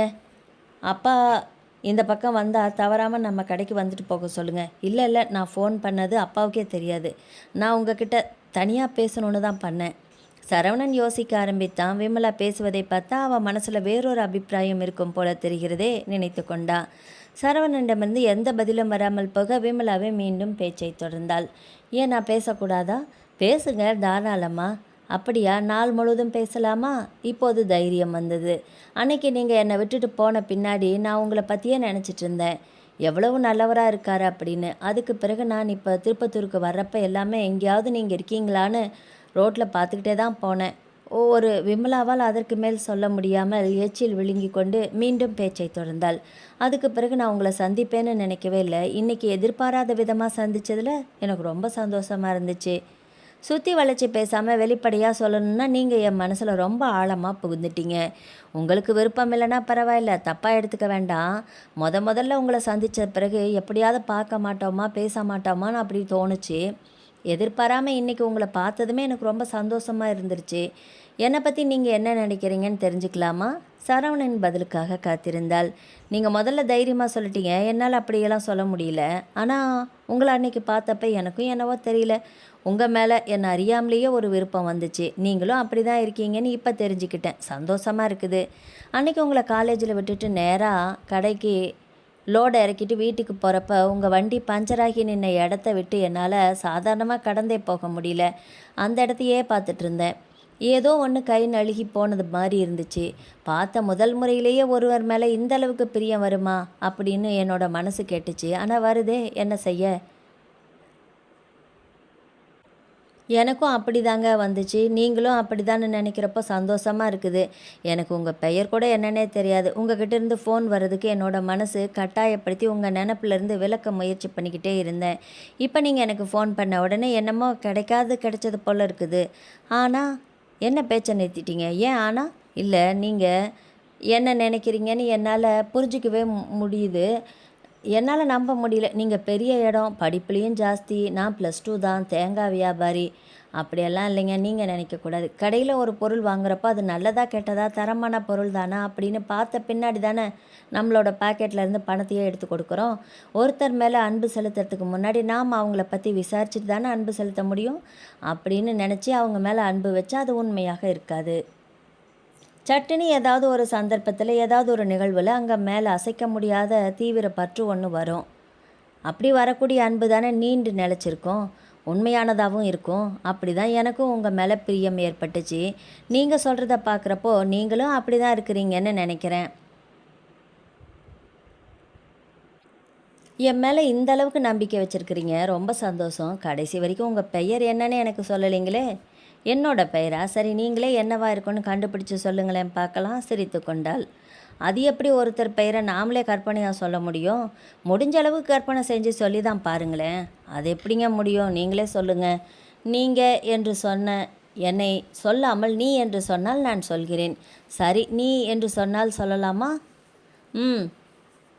சொல்லி சிரித்தாள். சரி, உன்னோட பெயர் என்ன சொல்லு என்றான் சரவணன் சிரித்து கொண்டே. நீ என்று சொன்னதற்கு சந்தோஷம், ஆனால் பெயரை நீங்களே கண்டுபிடிங்க என்று சொல்லி நீண்ட சிரிப்புடன் அலைபேசியை துண்டித்தாள் விமலா. சிரித்து கொண்டே விமலா அலைபேசியை துண்டித்ததும் சரவணனும் சிரித்து கொண்டான். சரவணன் விமலாவின் அலைபேசி எண்ணை தன்னுடைய அலைபேசியில் எந்த பெயரில் பதிவு செய்வது என்பது தெரியாமல் விழித்து கொண்டிருந்தான். இன்னும் சிறிது நேரத்தில் பெயரை தெரிந்து கொண்ட பிறகு பதிவு செய்து கொள்ளலாம் என்று நினைத்து கொண்டான். விமலா தொடர்பு கொண்ட அதே எண்ணிற்கு சரவணன் 2 நிமிடம் கழித்து மீண்டும் அழைத்தான். என்ன பெயரை கண்டுபிடித்து விட்டீர்களா? விமலா சிரித்து கொண்டே கேட்டாள். அதெப்படி, நான் என்ன ஆருடம் சொல்வம்னா என்றான் சரவணன் சிரித்து கொண்டே. ஆமாம், நீங்கள் இப்போ எங்கே இருக்கீங்க? நான் பாட்டுக்கு பேசிகிட்டே இருக்கேன். இங்கே தான் தாலுக் ஆஃபீஸ் கடையில் தான் இருக்கேன். பேசலாம். கடையில் ஒருத்தர் இருந்தாரே, அவர் இருக்காரா? இல்லை, கொஞ்ச நேரத்துக்கு முன்னாடி தான் சாப்பாட்டுக்கு அனுப்பிவிட்டேன். 2 வருஷமாக நம்ம கடையில் அந்த பையன் வேலை பார்க்குறான். ரொம்ப நல்ல பையன். அப்படியா? சரி, என்னோடய பெயர் என்னவா இருக்கும் அப்படின்னு உங்களால் யூகிக்க முடிஞ்சுதா? நான் தான் சொன்னேன்ல, ஒருத்தருடைய வயசை கேட்டால் கூட யூகிச்சு சொல்லலாம், பெயரை கேட்டால் எப்படி சொல்ல முடியும்? எனக்கு உன்னோட பெயரை தெரிஞ்சுக்க ரொம்ப ஆவலாக இருக்குது. சீக்கிரமாக பெயரை சொல்ல. அப்படின்னா நான் சொல்கிற பாட்டை பாடுங்க, அப்போ தான் சொல்லுவேன். இது என்ன புது கலாட்டா? நமக்கு பாட்டெல்லாம் பாட வராது. நீங்களே எனக்கு ஒரு பெயர் வைங்க. அடடா, உங்கள்கிட்ட நல்லா சிக்கிக்கிட்டேன் போல இருக்கே. நான் எதிர்பார்க்கவே இல்லை நீ இந்த அளவுக்கு வாயாடியா இருப்பேன்னு. வாயாடியா? யாரு? நானா? என்று அழுத்தமான குரலில் கேட்க, கோச்சுக்காத, இன்னைக்கு தான் முதல்ல ஃபோனில் பேசுகிறோம். முதல்ல லேசாக தயங்கி தயங்கி பேசினேன். இப்போ என்னடானா பொறிஞ்சி தள்ளுறியே. மனசுக்கு பிடிச்சிருச்சுன்னா அப்புறம் என்னத்துக்கு தயக்கம்? தாராளமாக பேச வேண்டியது தானே. உன்கிட்ட பேசுகிறப்போ புதுசாக பேசுகிற மாதிரி எனக்கு தெரியல. பல நாள் பழகின மாதிரியே இருக்குது. அந்த அளவுக்கு நீ என்கிட்ட பேசுகிற, பிடிச்சிருக்கு என்றான் சரவணன். என்ன பிடிச்சிருக்கு? பேச்சா நானா? சிரித்தாள். ரெண்டுமே தான். ரெண்டுமேனா எந்த ரெண்டோ என்று விமலா கேட்டா. அது என்ன, நீ சொன்ன ரெண்டும் தான், பேச்சும் நீயும் தான். அது ரெண்டில் எது உங்களுக்கு ரொம்ப பிடிச்சிருக்கு? வேண்டாம்ப்பா, பொறுமை இழந்துட்டேன். சீக்கிரமாக சொல்லு பேரை. உன் பேரே தெரியாது, உன்னை கூப்பிட முடியாது. நான் உனக்கு ஒரு பெயர் வைப்பேன், அது உனக்கே தெரியாது என்று சினிமா பாடலை பாடி காட்டினாள் விமலா. தொடர்ந்து விமலாவே பேசினாள். இன்று முழுவதும் இதையே பாடிட்டுருங்க, சாயங்காலமாக சொல்கிறேன் என்றாள். அம்மா தாயே, இதுக்கு மேலே என்னால் பொறுமை காக்க முடியாது. தயவு செஞ்சு சொல்லிடு. பெயரின் முதல் எழுத்து கடைசி எழுத்து ரெண்டே மட்டுமாவது சொல்லு, நான் முயற்சி பண்ணுறேன். சரி சரி, அழுதுடாதீங்க. என்னோட பேரோட முதல் எழுத்தை மட்டும் சொல்கிறேன், எழுத்து வி என்றாள் விமலா. இங்கிலீஷில் வியா தமிழில் வியா என்று கேட்டான் சரவணன். ரெண்டிலுமே வி என்று தான் ஆரம்பிக்கும் என்றாள். சரவணன் சற்று யோசித்துவிட்டு வியில் ஆரம்பிக்கும் பெயரை சொன்னான். வினோதினி. இல்லை. அப்படின்னா விஜி. அதுவும் இல்லை. அப்போ வினிதா. இல்லவே இல்லை. இதுக்கு மேலே எனக்கு எந்த பேரும் தெரியலப்பா, சொல்லிடுங்க நீங்களே. இன்னும் 2-3 பேர் சொன்னீங்கன்னா தன்னாலேயே வந்துடுமே. அப்படின்னா உன் பேர் வீரம்மா, வீராயி, இது தானே உன் பேர்? விட்டால் சங்க காலத்துக்கே போயிடுவீங்க போல இருக்கே என்று விமலாவும் சொல்லி கலகல என்று சிரித்தாள். நீ பேரை சொல்கிற வரைக்கும் உன் பேர் வீராயி தான். பாவம், பொறுமையை இழந்துட்டீங்க. நானே சொல்லிடுறேன். விமலா என்னும் நான் இன்று முதல் சரவணன் என்பவரின் அன்புக்கும் அதிகாரத்துக்கும் கட்டுப்பட்டவளாக இருப்பேன் என்று உறுதி கூறுகிறேன். சொல்லிவிட்டு விமலா கலகல என்று சிரித்தாள். உன்னுடைய பெயர் விமலாவா? சுற்றி வளைக்கிறதுல உன்ன மாதிரி கில்லாடி யாருமே கிடையாது. இவ்வளோ நேரம் போட்டு இழுத்துட்டியே பேரை சொல்ல என்று பெருமூச்சு விட்டான். சுற்றி வளைக்கிறதுல கில்லாடினா நான் உங்களை சுற்றி வளைச்சி போட்டுட்டேன், அப்படி தானே சொல்கிறீங்க? உண்மைதான். உன் வலைக்கரத்தின் வலைக்குள் நான் மாட்டிக்கொண்டேன். மாட்டிக்கொண்டதில் எனக்கு மட்டற்ற மகிழ்ச்சி. சாருக்கு கவிதையெல்லாம் வருமோ என்று சிரித்து கொண்டே கேட்டாள். விமலா அலைபேசியில் சரவணுடன் பேசி கொண்டிருந்த பொழுது அறைக்கு வெளியே இருந்து விமலாவின் அம்மா விமலாவை கூப்பிடும் சத்தம் கேட்டதும் உடனே விமலா சுதாரித்து கொண்டாள். குரலை சன்னமாக வைத்து கொண்டு, அம்மா கூப்பிட்றாங்க, நாளைக்கு உங்களை வந்து பார்க்குறேன் என்று சொல்லிவிட்டு உடனே அலைபேசியை துண்டித்தாள். விமலா நாளைக்கு உங்களை சந்திக்கிறேன் என்று சொல்லி அலைபேசியை துண்டித்தவுடன் சரவணனுக்கு யோசனையாக இருந்தது. நாளைக்கு சந்திக்கலாம் என்று சொல்லிவிட்டாலே, எங்கே என்று சொல்லவே இல்லையே. ஒருவேளை இனிமேல் அலைபேசியில் அழைத்து பேசலாம். நான் அவளுக்கு ஃபோன் செய்ய முடியாது. அப்படி ஒரு காரியத்தை செய்யவும் கூடாது. அங்கு சூழ்நிலை எப்படி என்று தெரியாது. விமலா இல்லாமல் யாராவது அலைபேசியை எடுத்து பேசினால் விபரீதமாகிவிடும். எனவே விமலாவே கூப்பிடட்டும், அதுவரை காத்திருப்பது என்ற முடிவுக்கு வந்தான்.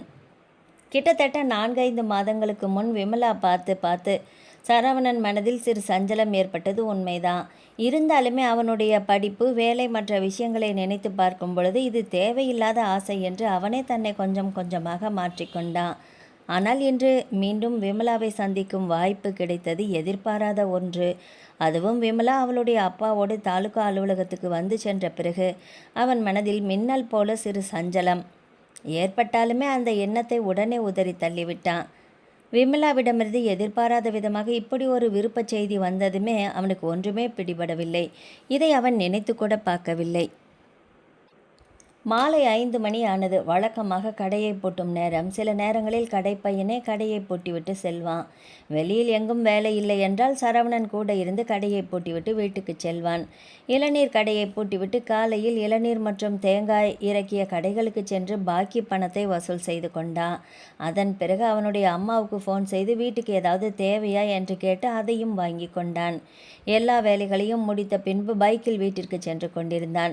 பாதி தூரம் சென்று கொண்டிருக்கும் பொழுது அவனுடைய அலைபேசி ஒலித்தது. வண்டியை ஓரமாக நிறுத்தி யார் என்று பார்த்தான். அழைத்தது விமலா. உள்ளங்காலிலிருந்து தலைவரை சுற்றென்று ஏதோ ஒரு இன்ப உணர்வு. ஹலோ, நான் விமலா. தெரியும், ஃபோன் நம்பரை சேவ் பண்ணி வச்சுருக்கேன். நான் உங்ககிட்ட பேசிகிட்டு இருந்தப்ப அம்மா வந்துட்டாங்க. அதனால தான் விவரமாக சொல்ல முடியல. நாளைக்கு நான் உங்கள பார்க்குறேன்னு சொன்னேன்ல, அதை பற்றி சொல்லலான்னு. சொல்லு விமலா, நானும் யோசிச்சுட்டு தான் இருந்தேன். நான் உனக்கு பண்ணி கேட்டால் ஏதாவது வம்பா போயிடுமோன்னு தான் தடுமாறினான். நீங்கள் ஃபோனே பண்ண வேண்டாம், நானே சூழ்நிலை பார்த்து உங்களுக்கு ஃபோன் பண்ணுறேன். சில சமயம் நான் பக்கத்தில் இல்லைன்னா அம்மா எடுத்து பேசிடுவாங்க. சரி, நீயே பேசு. நானா உனக்கு ஃபோன் அடிக்கவே மாட்டேன். நாளைக்கு 2 மணிக்கு பிறகு நீங்கள் தாலுக்கா ஆஃபீஸ் கடையில் தானே இருப்பீங்க? நாளைக்கு 2 மணிக்கு பிறகு? ஆமாம், டவுனில் தான் இருப்பேன். காலையிலேயே தோப்பில் தேங்காய் பறிக்க வருவாங்க. அந்த லோடை அனுப்பிட்டு மதியம் சாப்பாட்டுக்கு கடைக்கு போயிடுவேன். நீங்கள் கடைக்கு வந்த உடனே சொல்லுங்கள், 2 மணிக்கு பிறகு நான் உங்களை வந்து பார்க்குறேன். கடைக்கு வரலாம்ல? தாராளமாக வரலாம். சும்மா தான் நேரில் பேசலாம் அப்படின்னு. ஆமாம், நீ எப்படி வருவ? உங்கள் வீட்டில் எதுவும் கேட்க மாட்டாங்களா? அங்கே பஸ் ஸ்டாண்டு பக்கத்தில் வெற்றி கோச்சிங் சென்டர் ஒன்று இருக்குல்ல, அங்கே தான் நான் போட்டித் தேர்வுக்காக பயிற்சி எடுத்துகிட்ருக்கேன். அப்படியா? எவ்வளோ நாள் ஆச்சு அங்கே சேர்ந்து? காலேஜில் பரீட்சை முடிஞ்சு 2வது மாதமே அங்கே வந்து சேர்ந்துட்டேன். எனக்கு அப்பா ஒரு வண்டி வாங்கி கொடுத்துருக்காரு. அதில் தான் டெய்லி போயிட்டு வரேன். காலையில் 10 மணிலேருந்து 2 மணி வரைக்கும் கோச்சிங். அது முடிஞ்ச உடனே மதிய சாப்பாடு அங்கேயே உட்காந்து சாப்பிட்டுட்டு நான் உங்களை பார்க்க வரேன். ரொம்ப சந்தோஷம். டெய்லி இங்கே தான் வர்றியா? ஒரு நாள் கூட நான் பார்த்ததே இல்லை. ஆனால் நான் வண்டியில் போகிறப்போ வர்றப்போ சில நேரங்களில் உங்கள் நினைவு வரும். ரோட்டில் அங்கே இங்கேயும் சுற்றி பார்த்துட்டே போவேன், எங்கேயாவது நீங்கள் இருக்கீங்களான்னு. அடடா, நீ என்னை தேடிக்கிட்டே தான் இருந்திருக்க. ஆமாம், அது சரி. உங்களுக்கும் இதே மாதிரி தோணுச்சா? எப்போவாவது நான் ரோட்டில் வர்றேனா அப்படின்னு பார்த்தீங்களா? காலேஜ் பக்கம் ஏதாவது போய் பார்த்தீங்களா? உண்மையை சொல்லணும்னா முதல் ஒரு வாரம் எனக்கு கொஞ்சம் சஞ்சலமாக தான் இருந்துச்சு. அவசர நேரத்தில் லிஃப்ட் கேட்டாங்க, கொண்டாந்து விட்டோம். அதை தவிர அவங்களுக்கும் நமக்கும் என்ன தொடர்பு இருக்க போகுது? ஆசைப்படுவது இயற்கை தான், அதுக்கு ஒரு நியாயம் வேணாமா அப்படின்னு நினச்சி தான் யோசித்து பார்த்தா இதெல்லாம் தகுதிக்கு மீறின ஆசை அப்படின்னு எனக்கும் தோணுச்சு. அப்புறம் படிப்படியாக மறந்துட்டு நான் வேலையில் கவனம் செலுத்த ஆரம்பிச்சிட்டேன் என்றான் சரவணன். பரவாயில்லை, ஒளிவு மறைவு இல்லாமல் உண்மையை சொல்கிறீங்க.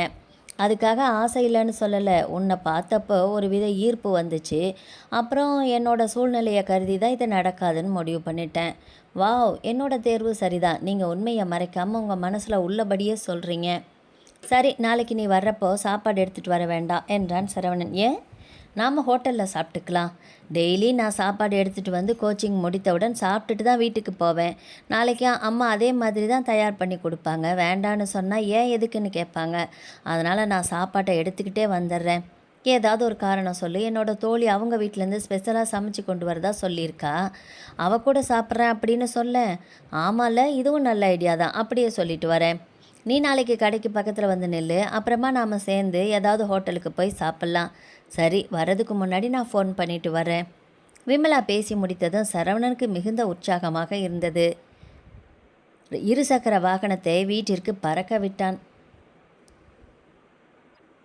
அடுத்த நாள் மதியம் 2:05 ஆகும் பொழுது விமலாவிடமிருந்து சரவணனுக்கு அலைபேசியில் அழைப்பு வந்தது. விமலா, எங்கே இருக்க என்று கேட்டான். கோச்சிங் சென்டர்லேருந்து கிளம்பிட்டேன், வந்துட்டே இருக்கேன். பேருந்து நிலையத்திலிருந்து தாலுக்கா ஆஃபீஸ்க்கு வருவதற்கு விமலாவுக்கு 5 நிமிடம். சரவணன் கடைக்கு செல்லாமல் கொஞ்சம் தள்ளி இருசக்கர வாகனத்தை நிறுத்தி கொண்டாள். சரவணனை அலைபேசியில் அழைத்தாள். நான் இங்கே வந்துட்டேன், 4 கடை தள்ளி நிற்கிறேன், நீங்கள் வெளியில் வாங்க.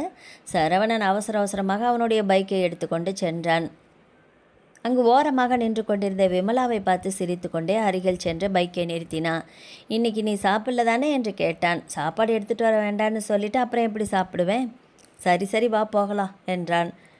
இருவரும் அவரவர் இருசக்கர வாகனத்தில் உணவகத்தை நோக்கி சென்றார்கள். பேருந்து நிலையத்துக்கு அருகே இருந்த ஒரு உயர்தரமான உணவகத்துக்கு விமலாவை கூட்டிச் சென்றான். இருவரும் எதிரெதிரே உட்கார்ந்து உணவு வகைகளை ஆர்டர் செய்து சாப்பிட்டு கொண்டே பேசி கொண்டிருந்தார்கள். மணி 2க்கு மேலே ஆனதால் அந்த உணவு விடுதியில் கூட்டம் அவ்வளவாக இல்லை. முதலில் சரவணன் தான் பேச்சை ஆரம்பித்தான். இப்படியெல்லாம் நடக்கும்னு நான் நினச்சி கூட பார்க்கல. எப்படியெல்லாம்? தனியாக பேசுகிற அளவுக்கு இவ்வளோ நெருக்கமா? பேசுகிறதத்தானே சொல்கிறேன் என்றான் சரவணன். தனியாக உட்காந்து பேசினா நெருக்கமாயிட்டோன்னு யார் சொன்னா? எனக்கே தெரியாமல் கடையில் இருந்த விளம்பர போர்டில் என்னோடய நம்பரை எடுத்து பேசி தனியாக பேசணும் வாங்கன்னு நீ சொன்னது அர்த்தம்? சாதாரணமாக கூட இருக்கலாம்ல. சாதாரணமாக? அது சரி. அப்போது சும்மா டைம் பாஸுக்கு என்னை பார்க்கணுன்னு சொன்னியாக்கும். அந்த நேரத்தில் சரவணனின் முகம் மாறியதை பார்த்து சிரித்து கொண்டே சொன்னாள். உங்களுக்கே தெரியாமல் உங்கள் ஃபோன் நம்பரை எடுத்து உங்ககிட்டயே தனியாக பேசணும் வாங்க அப்படின்னு ஒரு பொண்ணு கூப்பிட்டா அது சாதாரண விஷயமா? இது கூட உங்களுக்கு புரியல? டக்குன்னு முகம் மாறிடுச்சு. சரி, நான் சுற்றி வளைச்சி பேசாமல் நேரடியாகவே கேட்குறேன். என்னை பற்றி உன்னுடைய அபிப்பிராயம் என்ன என்று கேட்டான். அபிப்பிராயம்னா? இல்லை, நேற்று நீ ஃபோன் பேசின, பிடிச்சிருக்கு அப்படின்னு சொன்ன. இதெல்லாம் எது வரைக்கும்? சாதாரணமாகவே இல்லை, வேறு ஏதோ காரணம் இருக்கா அப்படிங்கிறதுக்காக தான் கேட்டேன். வேறு ஏதாவது காரணம்னா எதை சொல்கிறீங்க? மறுபடியும் விளையாட்டா? நான் சீரியஸாக பேசுகிறேன்ப்பா. சின்ன வயசுலேருந்தே நான் நிறைய ஏமாற்றங்களை சந்திச்சிட்டேன். இனிமேலும் ஏமாற தயாராக இல்லை. என்ன முடிவில் நீ இருக்க? நானே உங்களுக்கு ஃபோன் பண்ணி தனியாக வர சொல்லி பேசணும்னு சொல்கிறப்பவே நான் என்ன எண்ணத்தில் இருக்கிறேன்னு உங்களுக்கு புரிஞ்சுக்க முடியலையா? நீங்கள் சுற்றி வளைக்காமல் சொல்லுன்னு சொன்னதுனால நான் சொல்கிறேன். எனக்கு உங்களை ரொம்ப பிடிச்சிருக்கு. இப்போ காதல், அப்புறம் திருமணம் என்று குனிந்து கொண்டே சொல்லிவிட்டு வெட்கத்தால் சிரித்தாள் விமலா. நீ எடுத்த முடிவு நல்லா யோசிச்சு தானே எடுத்த? ஏன் அப்படி கேட்குறீங்க? என்னோட படிப்பு, என்னோட தொழில் எல்லாமே தெரிஞ்சு தானே நீ இந்த முடிவுக்கு வந்த என்று விமலாவை பார்த்து கேட்டான் சரவணன். படிப்பு, வேலை இதையெல்லாம் நான் ஒரு பொருட்டாவே நினைக்கல. பண்புள்ள ஒரு மனிதரைத்தான் நான் என்னோட துணையாக ஏற்றுக்கணும்னு நினைக்கிறேன். அந்த வகையில் நீங்கள் பண்புள்ளராக இருக்கீங்க அப்படிங்கிறது முதல் சந்திப்பிலேயே தெரிஞ்சுக்கிட்டேன். குடும்பம் நடத்துவதுக்கு நல்ல குணமும் மனமும் தானே தேவை என்றாள் விமலா. குணமும் மனமும் இருந்தால் மட்டும் போதுமா? பணம் தேவையில்லையா? நிச்சயமாக பணம் அவசியமான ஒன்று தான். அதை நீங்கள் இப்பொழுது சம்பாதித்து கொண்டு தானே இருக்கிறீங்க. ஒரு தேங்காய் வியாபாரியான என்ன உன்னால் முழுவதுமாக ஏற்றுக்க முடியுமா? எந்த தொழிலாக இருந்தால் என்ன, எனக்கு சம்மதம்தான். இந்த கடைசி வரைக்கும் இந்த முடிவிலிருந்து நீ மாற மாட்டல்ல? பரிதாபமாக கேட்டான். ஏன் நீங்கள் அப்படி கேட்குறீங்க? ஒருபோதும் நான் உங்களை ஏமாற்ற மாட்டேன் என்று திடமாக சொன்னாள் விமலா. அவள் சொல்வதை தன்னை மீறி பொங்கி வரும் கண்ணீரோடு பார்த்து கொண்டிருந்தான். விமலா வீட்டுக்கு சென்றதும் கை கால் முகம் கழுவி முடித்து தன் அரைக்கதவை சாத்தி உட்கார்ந்து கொண்டாள். அவள் இருசக்கர வாகனத்தில் வீட்டிற்கு வரும் பொழுதும் சரி, இப்பொழுது வீட்டில் உட்கார்ந்து கொண்டிருக்கும் பொழுது சரி, சரவணனை பற்றியே நினைத்து கொண்டிருந்தாள். பெண்கள் தான் எளிதில் உணர்ச்சி வசப்படுவார்கள் என்று சொல்வார்கள். ஒரு ஆண் உணர்ச்சி வசப்படுகிறாரே, பாவம், வாழ்க்கையில் நிறைய துன்பங்கள் சந்தித்திருப்பார் போல என்று எண்ணிக்கொண்டாள். அவளுடைய எண்ண ஓட்டத்தில் சரவணனின் மதிப்பு கூடிக்கொண்டே போனது. அம்மா கூப்பிடும் குரல் கேட்டு திடுக்கிட்டு எழுந்தாள். என்ன வந்ததுலேருந்து ரூமை சாத்திக்கிட்டே படுத்திருக்க? கருத்தம்மா கேட்டா. ஒன்றுமில்ல, அசதியாக இருந்துச்சு. மணி பார்த்தா 6:20. இவ்வளோ நேரம் ஆயிடுச்சா என்று அவசரமாக சென்று முகத்தை அழும்பி கொண்டு வந்தாள். அலைபேசியையும் கூடவே ஒரு புத்தகத்தையும் எடுத்துக்கொண்டு மொட்டை மாடிக்கு சென்றாள். போகும்பொழுது கருத்தம்மாளிடம் சொன்னாள். அம்மா, நான் மொட்டை மாடியில் கொஞ்ச நேரம் படிச்சுட்டு வரேன் என்று சொல்லிட்டு விறுவிறுன்னு மாடிப்படி ஏறினா. மொட்டை மாடிக்கு வந்தது மூலையில் சுவரோரமாக சாய்ந்து உட்கார்ந்து கொண்டாள். அலைபேசியை எடுத்து சரவணனை அழைத்தாள். விமலா என்று சரவணன் எதிர்முனையில் பேசினா. எங்கே இருக்கீங்க? கடையிலையா, வீட்லையா? இங்கே எங்கள் வீட்டுக்கு பக்கத்தில் இருக்கிற தென்னந்தோப்புலையா? ஏதாவது வேலையா? இல்லை, நீ போனதுக்கப்புறம் கடைக்கு போய் 1/2 மணி நேரம் உட்காந்தேன். அப்புறமா அங்கே இருக்கிறதுக்கு என்னவோ போல் இருந்துச்சு. அதனால தான் பையன்கிட்ட விட்டுட்டு தென்னந்தோப்புக்கு வந்துட்டேன். எனக்கு வண்டியில் வரப்பவும் வீட்டில் வந்த பின்னாடியும் உங்கள் நினப்பே தான். அப்படியே நினச்சிட்டே இருந்தேன். அப்புறம் என்னையே மறந்துட்டேன். இப்போ தான் எழுந்திரிச்சு மொட்டை மாடிக்கு வந்தேன். என்ன பற்றியா? அப்படி என்ன நினச்சேன்? மதியம் ஹோட்டலில் நாம் சாப்பிட்றப்ப நீங்கள் கண்ணு கலங்குனீங்கல்ல, அதை பற்றி தான். வெகு நேரம் இருவரும் அவரவர் குடும்ப விஷயங்களை பேசிக் கொண்டிருந்தார்கள். சரவணன் தன்னுடைய வாழ்வில் நடந்த விஷயங்கள், சூழ்நிலைகள், படிக்க முடியாமல் வறுமையின் காரணமாக இந்த வேலைக்கு வந்தது எல்லாமே சொல்லி முடித்தான். சரவணனின் மனம் கஷ்டப்படும்படி இனிமேல் தான் நடந்து கொள்ளவே கூடாது என்று அப்பொழுதே தீர்க்கமாக முடிவு செய்தாள். மறுநாள் காலை 9:30 மணிக்கு கோச்சிங் சென்டருக்கு போகும் முன் திருப்பத்தூர் பேருந்து நிலையத்தை ஒட்டி நின்று கொண்டு சரவணனை அலைபேசியில் அழைத்தாள். சொல்லு விமலா, எங்கே இருக்கீங்க? இளநீ ஏற்றிட்டு திருப்பத்தூருக்கு போயிட்டுருக்கேன். நான் பஸ் ஸ்டாண்டுக்கு பக்கத்தில் தான் நிற்கிறேன். உங்களை பார்த்து ஒன்று கொடுக்கணும், அதுக்காகத்தான். அப்படியா? நான் திருப்பத்தூர் நெருங்கிட்டேன். அவுட்டரில் 2 கடைக்கு இளநீர் இறக்கிட்டு பஸ் ஸ்டாண்ட் பக்கத்தில் ஒரு கடை இருக்குது, அங்கே இறக்க வந்துடுவேன். எப்படியும் இன்னும் ஒரு 20 நிமிஷம் ஆகுமே. பரவாயில்ல, வாங்க. நான் 10 மணிக்கு தானே கோச்சிங் சென்டருக்கு போகணும். அப்படியா? ஏதாவது முக்கியமான விஷயமா? சஸ்பென்ஸ், நீங்கள் வாங்க, நேர்லேயே தரேன். விமலாவை பார்த்து அருகில் டெம்போவை நிறுத்திவிட்டு சிரித்த முகத்தோடு இறங்கி வந்தான். விமலா, ரொம்ப நேரமாக காக்க வச்சிட்டேனா? அதெல்லாம் ஒன்றுமில்லை, காக்க வைக்கலாம். ஆனால் வர்றேன்னு சொல்லிட்டு வராமல் இருந்தால் தான் கஷ்டம். நான் சொன்னபடி எப்போவுமே நடந்துக்குவேன். என்னால் முடியுமான்னு சொல்லுவேன், இல்லைன்னா சொல்ல மாட்டேன். அடடா, உங்கள் நேர்மையை தான் மெச்சிக்கணும்னா. நாங்கள் மட்டும் என்ன யாரையும் நம்ப வச்சு ஏமாத்துறோமா? சரி சரி, எனக்கு என்னமோ கொண்டு வந்திருக்கேன்னு சொன்னியே, அது என்ன குடு பார்க்கலாம். விமலா தன் கைப்பையை திறந்து அதற்குள் இருந்த டிஃபன் கேரியரை எடுத்து அவனிடம் நீட்டினாள். என்ன இது, சாப்பாடா என்று கேட்டான். ஆமாம், ஆனால் இது ஸ்பெஷல். ஏன், நீங்கள் சாப்பிட்டீங்களா என்று கேட்டாள். எப்போவுமே காலையில் வீட்டிலேருந்து வர்றப்பவே அம்மா கொஞ்சம் பழைய சோறு போட்டு சாப்பிட்டு சொல்லிட்டு தான் போவேன். இதில் நான் உங்களுக்கு ஸ்பெஷலாக பால் பணியாரம், கேசரி, வடை, இட்லி எல்லாமே தயார் பண்ணி கொண்டு வந்திருக்கேன். எங்கள் அம்மாக்கிட்ட நேற்று மதியம் எனக்கு என்னோடய ஃப்ரெண்டு சாப்பாடு கொண்டு வந்து கொடுத்தால, அதனால் அவளுக்கு இன்றைக்கி காலையில் நான் டிஃபன் கொண்டு வந்து தரேன்னு சொன்னேன். அம்மாவும் சேர்ந்து தயார் பண்ணி கொடுத்துட்டாங்க. அது சரி, டிஃபன் கொண்டு வரேன்னு முன்கூட்டியே சொல்கிறது இல்லையா? சாப்பிடாம வந்திருப்பேன்ல. இவ்வளோ சீக்கிரம் நீங்கள் சாப்பிடுவீங்கன்னு எனக்கு என்ன தெரியும்?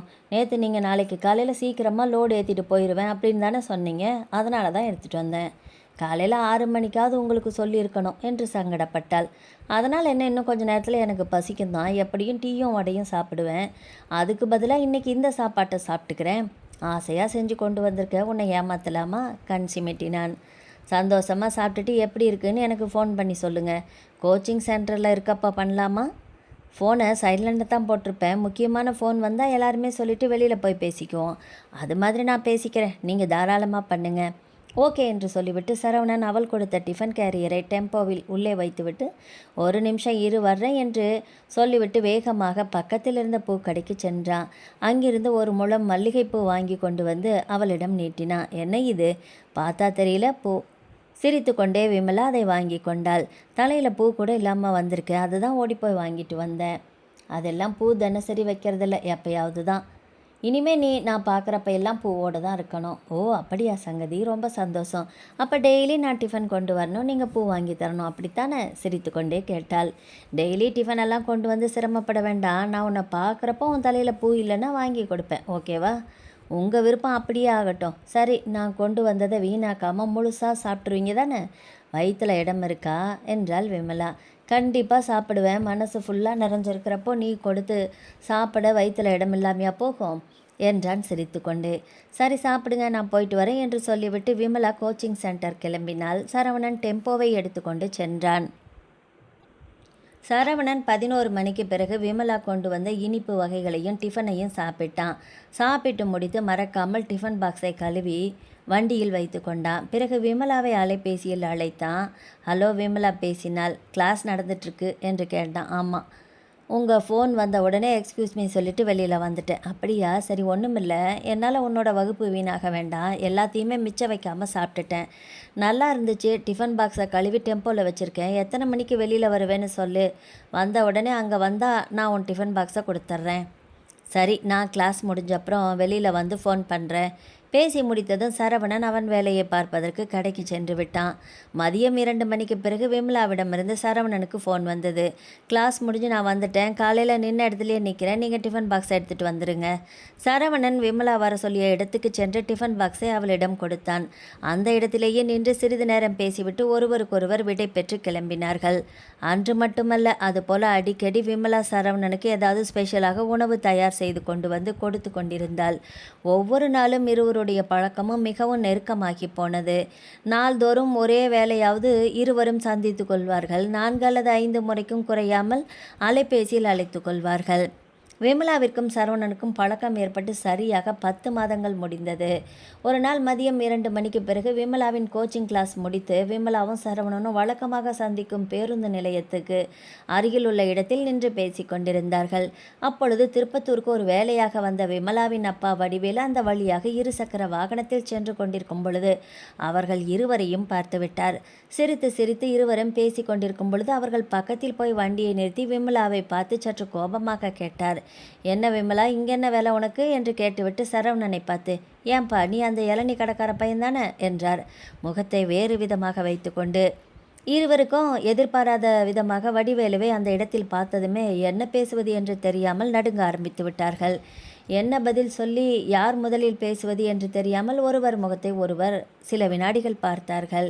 பிறகு ஒரு வழியாக சரவணனை சமாளித்து, சார், இந்த வழியாக நான் தேங்காய் லோடு இறக்கிட்டு போயிட்டு இருந்தேன். அப்போ இவங்க வண்டியில் போயிட்டு இருந்தாங்க, பார்த்து நல்லா இருக்கீங்களான்னு கேட்டேன். நீங்கள் நல்லா இருக்கீங்களா சார் என்று சரவணன் வடிவேலுவை பார்த்து பதட்டத்தோடு கேட்டான். நல்ல கதையாக இருக்குப்பா நீ செய்கிறது. ஏதோ அன்னைக்கு நான் உன்கிட்ட உதவி கேட்டேன், செஞ்சேன். அதுக்காக பொம்பளை பிள்ளை போகிற வர வழியெல்லாம் நிறுத்தி பேசிகிட்டு இருப்பியா? வீணா என் பிள்ளைக்கு கெட்ட பேரை உண்டாக்கிறாத. எங்கள் ஊருக்கார பயலுக சும்மா சும்மா திருப்பத்தூருக்கும் எங்கள் ஊருக்குமா வந்துட்டு போயிட்டே இருப்பானுங்க. யாராவது பார்த்தா என் கௌரவம் என்ன ஆகிறது? நீ சாதாரணமாக தான் பேசின, வேறு விதமாக பேசலை அப்படின்னு அவங்களுக்கு தெரியுமா? போப்பா, போய் வேலையை பாரு, இனிமே இந்த மாதிரி காரியமெல்லாம் பண்ணாத என்று முகத்தை கடுகடு என்று வைத்துக்கொண்டு சரவணனை பார்த்து சொன்னார் வடிவேலு. பிறகு அதே கோபத்தோடு விமலா பக்கம் திரும்பி சத்தமாக சொன்னார், போம்மா நீ வீட்டுக்கு, கோச்சிங் கிளாஸ் முடிஞ்சா நீ அப்படியே போக வேண்டியதானே, அதுதானே ரூட்டு, நீ இந்த பக்கம் எதுக்கு வந்த, உனக்கு இங்கே என்ன வேலை, வீட்டுக்கு போ என்று விமலாவை கோபமாக திட்டி அனுப்பினார் வடிவேலு. விமலாவும் குனிந்த தலை நிமிராமல் தன்னுடைய வண்டியை எடுத்துக்கொண்டு சென்றாள். அவளுக்கு முகமெல்லாம் பதட்டமாகி போனது. சிறிது தூரம் சென்று திருப்பத்தில் திரும்பும் பொழுது வண்டியை மெதுவாக ஓடவிட்டு திரும்பி பார்த்தாள். அங்கே கையை நீட்டி நீட்டி சரவணனிடம் தன்னுடைய அப்பா பேசி கொண்டிருப்பதை கவனித்தாள்.